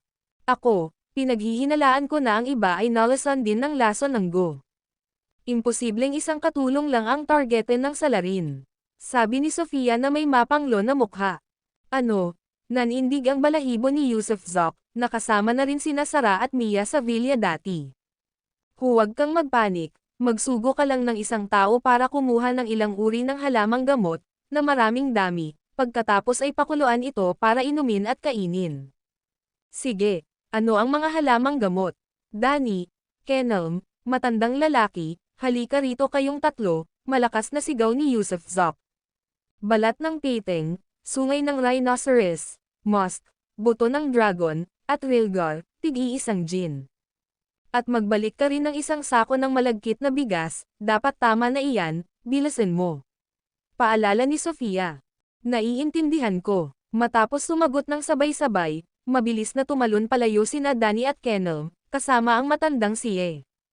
Ang mga mata ko, anong nangyayari sa mga mata ko? Nang biglang sumigaw ang isang gwardya mula sa likuran. Dumudugo ang isang kamay niya, at nakaumbok ang bola ng mata niya, tumutulo ang dugo habang ang isa pang bola ng mata ay nahuhulog sa lupa. Mga mata ko, Napasigaw ang gwardya sa takot at bumagsak sa lupa. Di nagtagal, lumuwa rin ang isa pa niyang bola ng mata, dahilan para dumuyugaw ng matindi ang dalawang mata niya habang nagsimula siyang magkumbulsyon. Agad na nagkagulo ang karamihan, dahil hula ng lahat ay nilason din sila ng mangkukulam. Pangalawang kaso na ito, kaya malamang may pangatlo at pang-apat pa, di ba? Blig. Ilang gwardya malapit sa babaeng nawalan ng mata ang nasuka at nagsuka sa nangyari. Gayunpaman, habang sila ay nagsusuka, dalawa sa kanila ang nagsimulang sumigaw dahil ang isa sa kanila ay samuka ng isang dagwang palaka, at ang isa naman ay samuka ng isang patay na daga. Tulong, may tumulong. Lahat ay talagang nataranta. Tumutulo ang pawis sa noo ni Yusuf Zok, at sina Mia at Sara ay parehong namumutla sa takot. Huwag kayong magpanik, bilasan ninyo rito, kayong dalawa. Nag-ipon ng lakas si Sofia para umupo at tinawag sila. Namumutla ang mga mukha ng dalawang lalaki dahil hindi nila maintindihan kung paano napunta sa kanilang mga tiyan ang mga buhay na palaka at daga. Goldie, umalis ka. Bahagyang ibinuka ni Sofia ang kanyang bibig, at umugang ang malaking gininto ang sikada, mabilis na sumunggab sa bibig ng isang lalaki. Nagbago ang mukha ng lalaki, at malakas na kumalam ang kanyang tiyan, umutot din siya, at ang kanyang ibabang bahagi ng katawan ay gumawa ng bumubulwak na tunog na parang nawalan siya ng kontrol sa kanyang pagdumi at pantog. Nanatili sa loob ang malaking gininto ang sikada ng wala pang 10 segundo bago lumipad palabas at sumugod sa bibig ng kalaban. Bilasan mo na at maghugas ka na, ayos na ang lahat, utos ni Sofia sa lalaki. Opo, salamat, salamat, walang pakialam ang lalaki kung nadumihan niya ang pantalon niya, tumakbo lang siya papunta sa villa. Ganon din ang ginawa ng isa pang lalaki, tumakbo pabalik sa villa pagkaraan ng ilang sandali. Hindi makapangyarihan si Goldie, may mga go na mabilis gumaling, pero may mga hindi. Maaaring gamutin ang dalawang ito. Sara, Miss Mia, halika rito. Kumaway si Sofia sa dalawang babae. Hindi alam ni Sara at Mia kung ano ang pinaplano ni Sofia, ngunit nanatili pa rin silang nakaupo sa harap niya. Habang nakatingin kay Yusuf Zok, iniunat ni Sofia ang kanyang kamay at sinabing, ang punyal. Ah, sige. Agad na iniabot ni Yusuf Zok ang isang punyal na nakasabit sa kanyang binti. Hawak ang talam ng punyal, marahas na hinayla ni Sofia ang kabilang kamay nito, hiniwa ang kanyang palad at naging sanhi ng malayang pag-agos ng dugo. Anong ginagawa mo? Natatakot na sigaw ni Yusuf Zok. Inumin mo na, dali. Pinaghihinalaan kong maraming tao rito ang nalasan. Inumin niyo to, mariing utos ni Sofia sa kanila. Ano? Nakangangalang sina Mia at Sara sa kanya. Gusto mo bang malaglag din yung mga mata mo? Gusto mo bang mapuno ng bulate ang tiyan mo? Inumin mo yan, kapag natanggap mo na ang dugo ko, wala nang mangyayari pa. Malakas na utos ni Sofia. Iinom ako. Agad na hinawakan ni Mia ang kamay ni Sofia at sinimulang lunukan ang dugo nito, pagkatapos ay ibinigay ito kay Sara pagkatapos ng ilang higop. Huwag kayong magpanik, maghahanda tayo ng tradisyonal na gamot gamit ang dugo ko mamaya. Kapag nainom mo na ito, wala nang makakalason sa iyo muli. Pero hindi ngayon, kakaopera lang sa akin kahapon, wala akong masyadong dugo. Sigaw ni Sofia. Tama iyan, kumalma kayong lahat at huwag masyadong mataranta. Nandito na sina Sofia at ang malaking gininto ang sikada. Hindi lahat ay nalasan. Teka lang, ako mismo ang pumuputol ng ulo ng salamangkero. Nagngangalit ang mga ngipin ni Yusuf Zok sa galit, nakakaramdam ng matinding kawalan ng lakas laban sa ganitong uri ng mangkukulam. Ang video na ito ay edited by Urban Storytelling. Kabanata 568 Pagbaba ng mga lumilipad na ulo. Lumilipas ang oras, segundo bawat segundo, at isa-isa, ang mga tao ay nagsimulang magpakita ng mga palatandaan ng lason ni Go o kaya'y isinumpa ng pangkukulam. Gayunpaman, ang lunas ni Sofia sa Big Golden Cicada ay napatunayang mabisa, ang mga nalasan ay gumaling dito. Para naman sa mga isinumpa ng pangkukulam, 3 lamang sa kanila ang nailigtas ng lunas ng Big Golden Cicada, habang 2 pa ang namatay. Magkaiba ang lason ng Go at pangkukulam, at marahil si Sofia lamang ang makakapagpaliwanag ng pagkakaiba. Mabuti na lang at wala pang isang oras, nagmadaling bumalik sina Gray Petty, Danny Hart, at Kenel Lopez at agad na sinimulang pakuluan ang gamot sa kusina. Ang timpla na ito ay nangangailangan ng isang partikular na catalysta, na siyang dugo ni Sofia. Nakalalasan ang dugo niya, pero maaari rin itong gamitin para pawiin ang pangkukulam at gamutin ang lason ng go. Sa ilalim ng matinding init, nang malutong na ang gayuma, inutusan ni Sofia ang lahat, kasama na si Yusuf Zok, na uminom ng isang mangkok nito. Dahil takot na ang mga security personnel, uminom sila ng busog, at ang ilan ay uminom pa ng 2 mangkok sa halip na isa. Dumating din sina Dream Morrow, Gray Petty, at Mia Escobar. Makapal ang balat nilang tatlo, marahil medyo nahihiya sila dati, pero ngayong wala nang laman ang kanilang mga baril, ano pa ang dapat ikahiya? Hindi na tayo pwedeng maghintay na lang sa kanya nang walang pakialam. Hahanapin ko siya. Tumalikod si Yusuf Zok, umakyat sa hagdan, binalot ang mga pilak na karayom ng tuwalya, at saka diretsong tumalon palabas ng bintana. Lahat kayo, bantayan ang bahay. Umalangaw-ngaw ang boses ni Yusuf Zok sa kalangitan sa gabi, ngunit nawala na siya ng walang bakas. Walang tao sa loob ng 1,200 metro mula sa villa, kaya malamang minamanipula ng mangkukulam ang lahat mula sa malayo. Dahil ang timog silangan ay nasa tabi ng dagat, si Yusuf Zok ay tumungo sa hilagang kanluran, patungo sa isang malaking parke na may masukal na kakahuyan. Habang papalapit si Yusuf Zok sa kakahuyan, bigla niyang nakita ang unggoy na tumatalon sa pagitan ng mga puno, walang humpay na dumadaldal na parang natuklasan siya nito at mabilis na tumatakas papasok sa kagubatan. Saan ka sa tingin mo pupunta? Tumalon si Yusuf Zok sa tuktok ng mga puno, pagkatapos, gamit ang isang telekinetic jump, lumapit siya sa unggoy at inihagis ang kanyang punyal dito. Ang unggoy ay malinaw na sinanay ng mangkukulam, mayroon itong katalinuhan na parang tao at nagsilbing mga mata ng mangkukulam, na nag-e-espiya sa kanya. Nilayo ni Yusuf Zok na patayin muna ang unggoy, para bulagin ito. Sa isang thwak, ang unggoy ay walang sariling kakayahan, kaya sa ilalim ng mabilis na hampas ng kanyang punyal, nabutas ang bungo nito, at nahulog ito mula sa mga tuktok ng mga puno. Whoosh! Sa sandaling bumagsak ang unggoy sa lupa, biglang umihip ang hangin sa kagubatan, malakas na ikinakaway ang mga dahon. Ang telekinesis ni Yusuf Zok ay palaging alerto para sa lahat ng bagay sa paligid niya. Ang biglaan at nakakatakot na bug zone ng hangin ay nangangahulugan na hindi niya maaaring maging pabaya. Gusto kitang patayin. Isang matinis at umiiyak na boses ang biglang umalangaw-ngaw sa itaas ng kagubatan, at pagkatapos noon, nakita ni Yusuf Zok ang isang madilim na masa na pumapasok sa kanyang telekinetic perception. Nang itoon niya ang pansin dito, muntik na siyang mahulog mula sa puno sa gulat. Dahil ang madilim na masa ay lumabas na ulo ng tao, isang ulong lumilipad sa mga puno. Pagbaba ng mga lumilipad na ulo.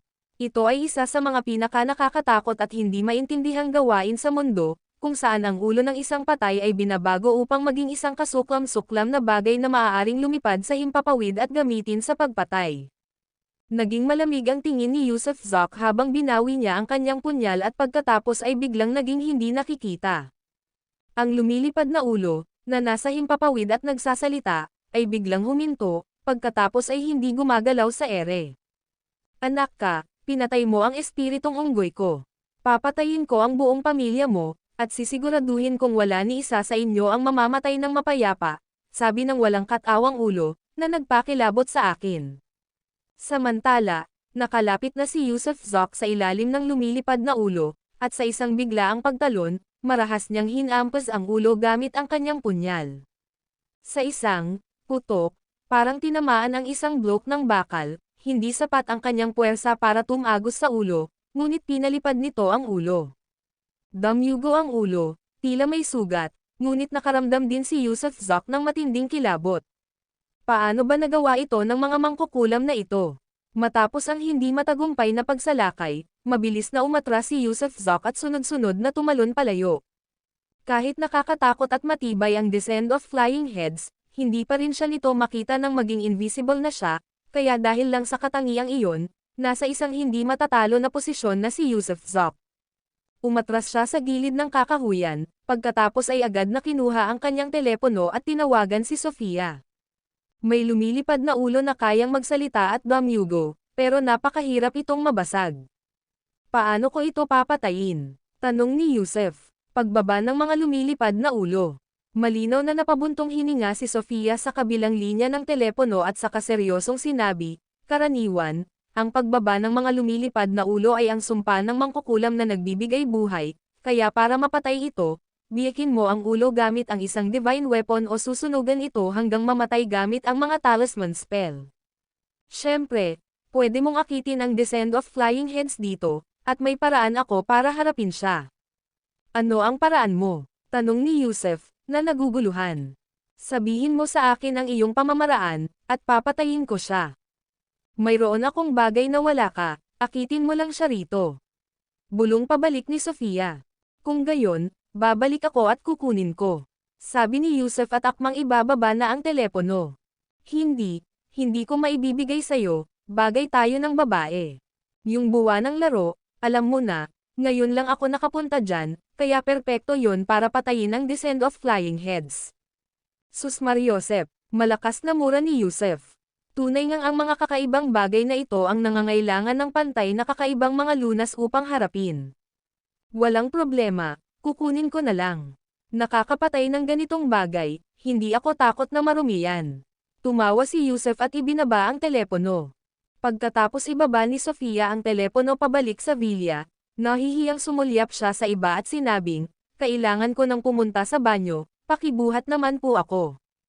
Kuwit, maya-maya pa, bumalik si Yusef, at natapos na si Sofia sa banyo at inabot si Yusef ng isang itim na plastic bag, sabay bulong, may sakit ka.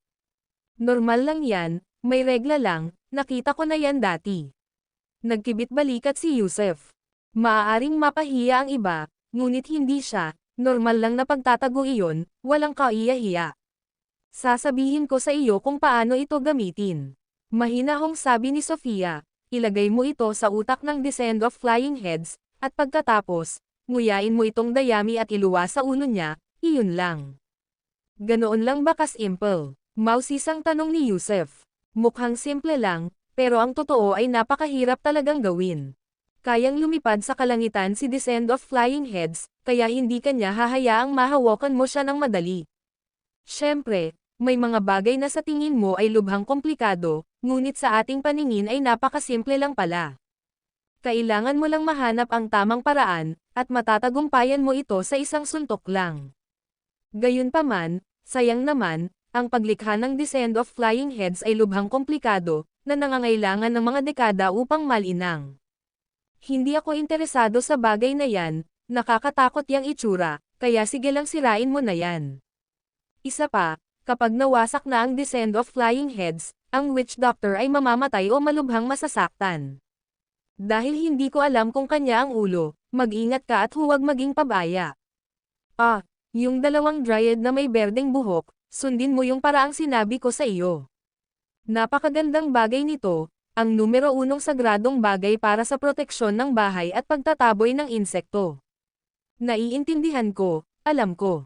Sino ang may baril para sa akin? Isa pang pang-sniper na semi-automatic din. Malakas na sabi ni Yusef. Meron ako. Tumalon pababa ang isang security member na kanina pa nag-aabang sa rooftop. Siyempre, bumaba siya gamit ang lubad. Magaling, salamat, ibabalik ko ito mamaya. Kinuha ni Yusef ang baril at ilang magasin, pagkatapos, kasabay ng isang kislap, ang buong katawan niya ay lumabas ng bakuran, mabilis na tumakbo patungo sa kagubatan. Ang video na ito ay edited by Urban Storytelling. Kabanata 569 Hindi pagsuko kay Yusef Zoc.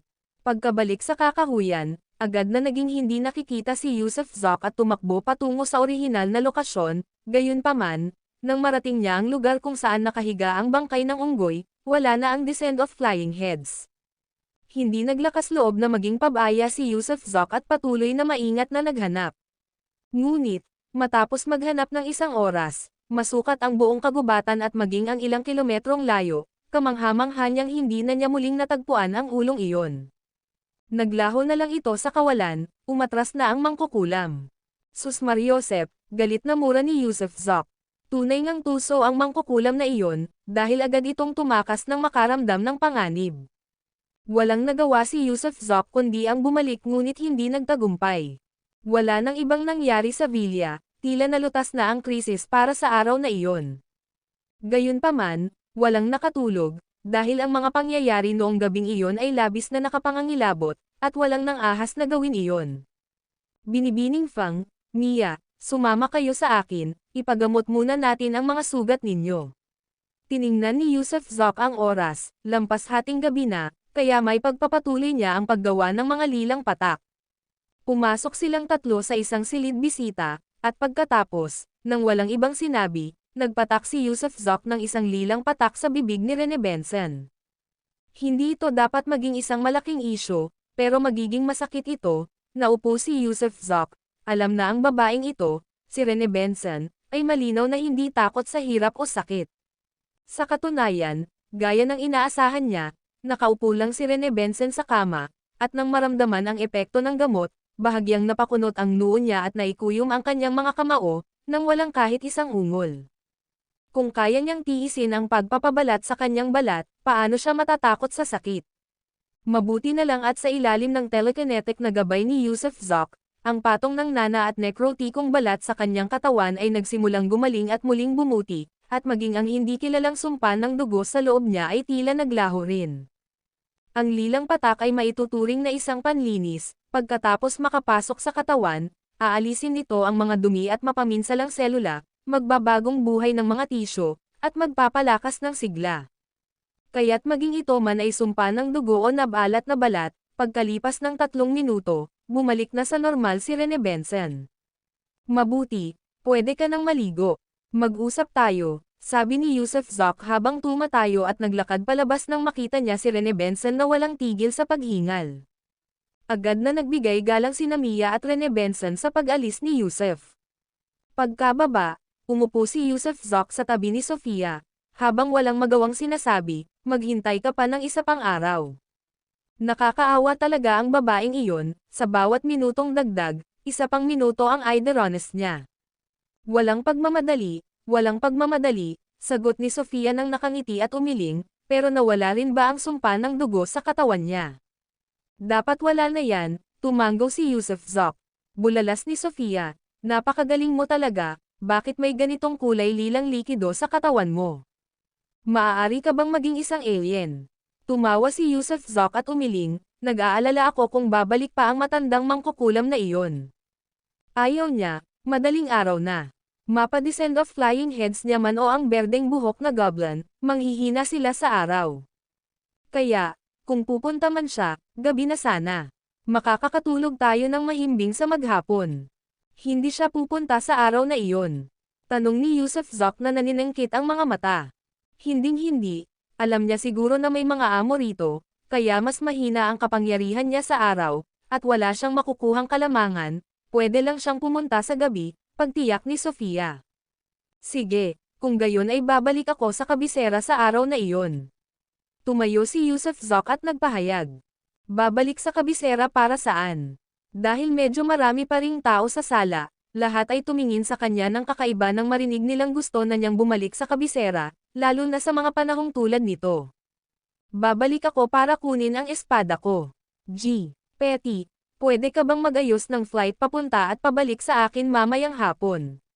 Tanong ni Yusuf Zoc kay Mr. Maliit. Ibinuka na lang ni Petty ang kanyang bibig. Ang kanyang Petty Corporation ay nagmamay-ari ng isang business jet, ngunit hindi ito posible na lumipad anumang oras.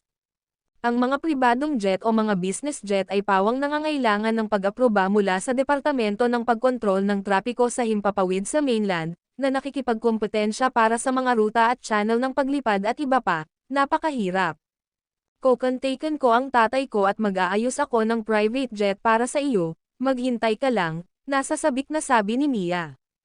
May-ari ng pribadong jet ang pamilya niya, kaya hanggat nakikipag-ugnayan siya ng maayos sa Mainland Air Traffic Control Bureau, hindi magiging problema ang pagpunta ng pabalik-balik. Ngumiti lang si Petty. Kahit pa may kakayahan ang pamilya Tufts, imposibleng matapos ang mga kinakailangang proseso sa isang araw lang. Pumunta si Mia sa sala at tinawagan ang kanyang ama, at hiniling na magpaayos agad ito ng eroplano para sa kanya. Gayunpaman, nakaranas din ng mga kahirapan si Marco Tuft. Madali ba ang paglipad ng eroplano papuntang kabisera? Kung wala ang mga kinakailangang pag-file at proseso, Hindi man lang makakarating ang eroplano sa kabisera bago pa man ito mabaril ng mga missile ng depensang panghimpapawid. Hindi talaga posible, hindi natin ito matatapos sa isang araw. Hindi sumuko si Markotov kay Mia sa pagkakataong ito, dahil hindi rin niya kayang hawakan ang bagay na ito, hindi naman siya pinuno ng estado, isa lamang siyang negosyante. Paano mo naman nagagawang sirain ito? Hindi mo nga kaya ang maliit na bagay na ito? Malakas na sigaw ni Mia. Hindi ito isang maliit na bagay. Nakakita ka na ba ng pribadong eroplano na lumilipad sa himpapawid araw-araw sa mainland?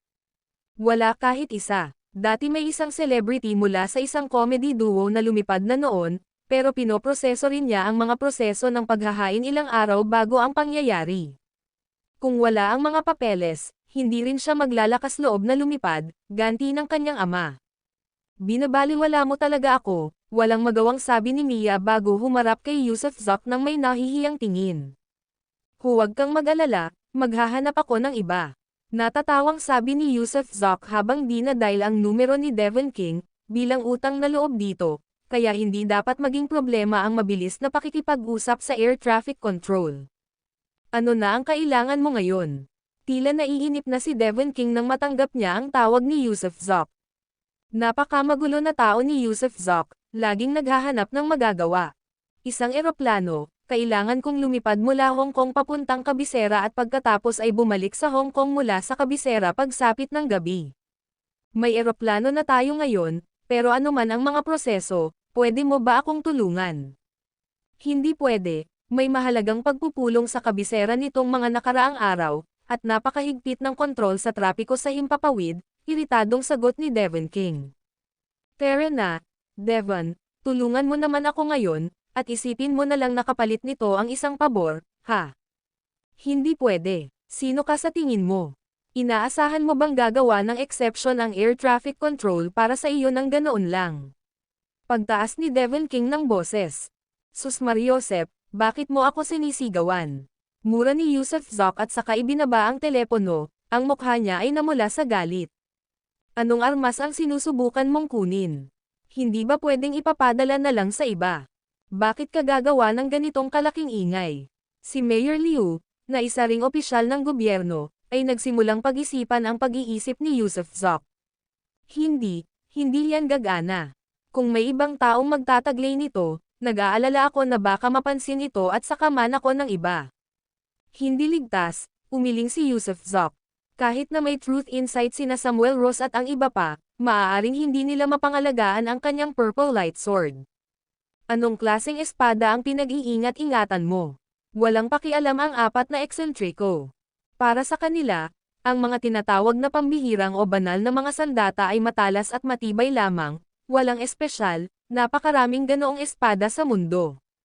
Nagkibit-balikat lang si Yusufzak nang walang pag-aalinlangan. Ayaw niya masyadong magpaliwanag. Ang purple light sword ay hindi katulad ng ibang ordinaryong espada, kahit ang short sword na ginamit ni Mr. Basura lang ang ibinigay sa kanya ni Huang kumpara rito. Isa itong tunay na espada para sa pagpatay sa mga demonyo at pagpapalayas sa kasamaan. Habang pinag-iisipan ni Yusufzak kung pupunta ba siya sa airport at pagkatapos ay susubukang magtago sa luggage hold, muling tumunog ang kanyang telepono. Si Devon King iyon. Naningkit ang mga mata ni Yusufzak. Galit lang ba talaga si Devon King? Matapos siyang sigawan, handa na ba siyang tumulong ngayon? Maaari akong magayos ng isang eroplanong militar para sunduin at ihatid ka, pero kailangan mong pumayag sa isang kondisyon. Diretso ni Devon King sa punto. Sige, ano ang kondisyon? Nasa sabik na sabi ni Yusufzak. Makikipagtulungan ka sa mga tauhan ng pananaliksik para sa isang komprehensibong pagsusuri, lalo na sa larangan ng iyong utak. Palam, hindi na hinintay ni Yusufzak na matapos magsalita si Devon King at ibinaba na lang ang telepono. Hindi pa rin siya sinusuko ng mga taong iyon. Mukhang kailangan na niyang maging maingat kay Devon King at sa mga tao mula sa Dragon Group mula ngayon. Sino ang mag-aakala kung kailan nila siya susubukang saktan at hulihin para gamitin bilang daga sa laboratorio? Ang video na ito ay edited by Urban Storytelling. Kabanata 570 gustong makita ang bisita. Sa totoo lang, kahit walang espesyal na eroplano, kung nagpabook lang siya ng tiket ng maaga, Sapat na sana ang isang araw para lumipad ng pabalik-balik. Hindi lang nakapag-book ng ticket si Yusuf Zoc ng maaga, kaya kung kailangan pa niyang mag-squat sa luggage compartment, marami pa sana siyang oras para sa biyahe pabalik-balik. Total, napakaraming biyahe mula Hong Kong patungong Beijing kaya malamang may isang biyahe kada oras sa pagitan ng dalawang lugar na ito. Alas 6 ng umaga, matapos ibaba ang mga tawag ni Devon King ng tatlong magkakasunod na beses, direktang sumakay si Yusuf Zoc ng eroplano patungong Beijing at nagtago sa luggage compartment. Sa loob ng luggage compartment, halos sarili niyang jet iyon dahil walang ibang tao roon. Maliban sa medyo nilalamig siya at medyo kulang sa oxygen, kaya pa rin niya itong malampasan. 3 beses pa siyang tinawagan ni Devon King bago iyon, pero hindi niya ito sinasagot. Nakikita niyang mas mahalaga ang paggamit sa kanya ni Devon King kaysa sa kanilang pagkakaibigan, kung matatawag mo nga iyon. Sa totoo lang, si Devon King ay isang opisyal, at isa pang mataas na ranggo. Kahit gaano pa niya kalakas ipakita ang dating ng isang Jiangho, isa pa rin siya sa mga opisyal. Marahil, sa kaibuturan ng kanilang puso, hindi talaga nila iginagalang ang mga tao mula sa Jiangho. Ayaw na siyang istorbohin ni Yusuf Zoc, ni ayaw na rin niyang magkaroon ng anumang kaugnayan dito. Hiniling niya na sana'y lumayo si Devon King sa kanyang paningin. Hanggat maaari, iwasan ang pakikipag-ugnayan sa mga opisyal. Walang magandang maidudulot ang pakikisangkot sa mga opisyal o politika. Hindi basta-basta maaaring maging isang nangungunang mga ngalakal sa ilalim ng pagtataguyod ng mga opisyal, at ayaw ni Yusuf Zoc na maging isa dahil mapanganib ito. Sa loob ng halos 3 oras, bandang alas 9 ng umaga, dumating ang eroplano sa Beijing. Kumunat ang noo ni Yusuf Zoc, iniisip na kahit hindi siya nag-book ng tiket o gumamit ng espesyal na eroplano, mabilis pa rin siyang makakabalik, hindi ba? Hindi na siya nagpaalam pa at sumakay na lang ng taxi pauwi. Ligtas sa Beijing sa ngayon, walang anumang kaguluhan. Total, hindi naman maglalakas loob na manggulo rito ang mga multo at halimaw. Ito ang puso ng isang bansa, kaya paano hahayaan ng mga awtoridad na gumala ang mga pulgas at kuto sa sarili nilang puso? Nasa villa niya si Samuel Ross, walang ibang tao sa paligid, marahil dahil nasobrahan siya sa pag-inom kagabi at ngayon ay mahimbing na natutulog sa sofa. Tumalon si Yusuf Zoc papasok sa bakuran at saka itinaas ang siwang sa pagitan ng mga baitang na bato ng hagdanan upang kunin ang Purple Glory Sword. Kasabay ng tunog ng whoosh, biglang sumabog si Samuel Ross, na walang kamalay-malay na may kakaiba. Simula nang marating niya ang kaharian ng paghahanap ng katotohanan, kahit sa pagtulog, mas alerto na siya kaysa dati. Tinakat mo ako. Akala ko may magnanakaw tayo, bulalas ni Samuel Ross nang makita niya si Yusuf Zoc na palihim na naglalakad at nakahinga ng maluwag. Anong ginagawa mo rito? Tanong ni Yusuf Zoc, na parang naiinis. Nakangiting sabi ni Samuel Ross, nasa bahay ako ngayon ng 24 na oras. Shift ko ngayon. Wala namang nangyari, di ba? Tanong ni Yusuf Zoc, hawak ang espada habang pumapasok sa bahay. Wala naman masyado. Magandang balita lang galing kay Officer Lu, hiwalay na siya sa tinatawag na modelong kabataang iyon. Pinag-uusapan ito ni Isaac Quintana at Memphis Blackwell kahapon. Ang galing mo talaga sa mga bagay-bagay, tawa ni Samuel Ross ng malakas. Ngumisi si Yusuf Zoc, magandang balita iyan. Pero wala akong oras para sa pag-ibig at romansa ngayon. Maayos naman ang takbo ng mga bagay-bagay kasama sina MS Wilcox at Louis Garrett. Itinatag na rin ang investment fund, na tinatawag na Brothers Fund. Medyo nahihiya kami, noon monetary equity lang ang tinatanggap namin, sabi ni Samuel Ross, na nag-aangking nahihiya pero wala namang bakas nito sa mukha. Magandang balita rin iyan, nakangiting sabi ni Yusuf Zoc. Kung sinusundan ninyo ako, hindi ko hahayaang mag-isa kayong lahat habang ako'y yumayaman ng husto. Kaya sa pondong ito at sa pamamahala ni Ariel Higgins, magiging mahirap na hindi kumita ng pera. May iba pa, kung mayroon tayong sapat na mga kamay sa Beijing, kailangan kitang pumunta sa Qingdao, sabi ni Yusuf Zoc habang ikinukwento niya ang kwento ni Maurice Singleton tungkol sa pagbili ng isang barko. Sige, aalis ako mamayang hapon. Magandang balita ito. Agad na tumango si Samuel Ross, dahil para bang kinakatawan niya si Yusuf Zoc para tingnan ito. Pag-usapan din ninyo ni Marlon Shepherd ang bagay na ito. Dapat nakarehistro ang barko sa ilalim ng Cheney Investments, bilang asset ng Cheney. Tumango si Samuel Ross. Panipi. Siya nga pala, kumusta na pala si Auntie Alora na CIA? Biglang naalala ni Yusuf Zoc ang isang magandang commander na nasa kabisera. Nahuli siya. Tumawa ng malakas si Samuel Ross. Nahuli? Anong ibig mong sabihin? Naguluhan si Yusuf Zoc. Muntik na akong mapatay ng baliw na babaeng si Ariel. Naglagay si Ariel ng bitag, gumamit ng ilang mandurukot. Noong pag-alagala sa kalye ang babaeng iyon, nakasalubong nila siya at pinagpalit ang bag niya, na may laman na bomba. Nang nakawin ng mga mandurukot ang bag, agad silang tumawag ng pulis, at dinala siya ng mga pulis pagdating nila. Sabi ni Samuel Ross, na hindi napigilan ang pagtawa.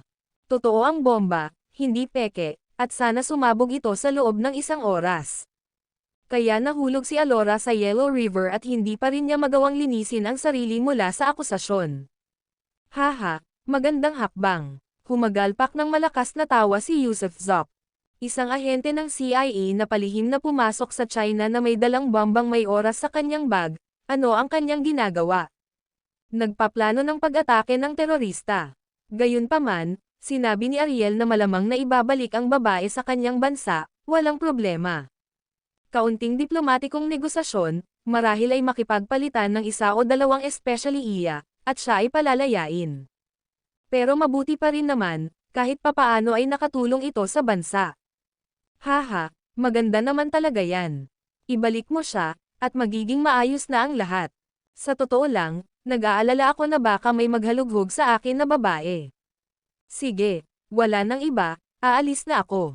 Kinuha ni Yusuf Zoc ang kanyang espada at lumabas. Hinatid siya ni Samuel Ross sa pinto, ngunit hindi siya nag-alok na ihatid si Yusuf sa paliparan, dahil naka-duty ito sa bahay.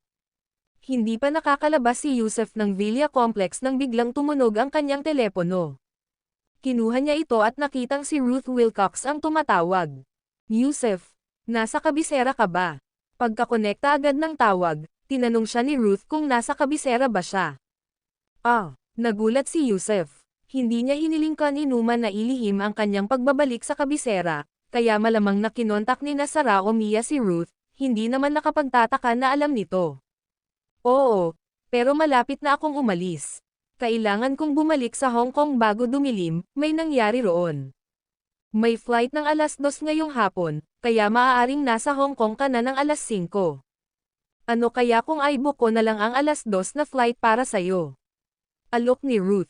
Sige, anong problema? Sabihin mo sa akin. Alam ni Yusuf na may nangyaring masama kay Ruth, kung hindi niya ito pakikiusapan na manatili. Nasaan ka? Sasanduan kita, mag-uusap tayo ng personal, malumanay na wika ni Ruth. Nasa Jade Garden Compound ako, sunduin mo ako sa bahay. Sabi ni Yusuf habang tumalikod at pabalik na. Sige, pupunta ako roon kasama si Benedict Cook maya-maya. Si Benedict ang driver ni Ruth, at tila komportable naman siyang gamitin ito. Total, hindi naman masyadong nagsasalita si Benedict, isang malakas, tahimik na tipong basta na lang tinatapos ang mga bagay-bagay. Sa loob lamang ng mahigit 40 minuto, bago mag-alas 10:30, huminto si Benedict sa A6 sa labas ng villa ni Yusuf.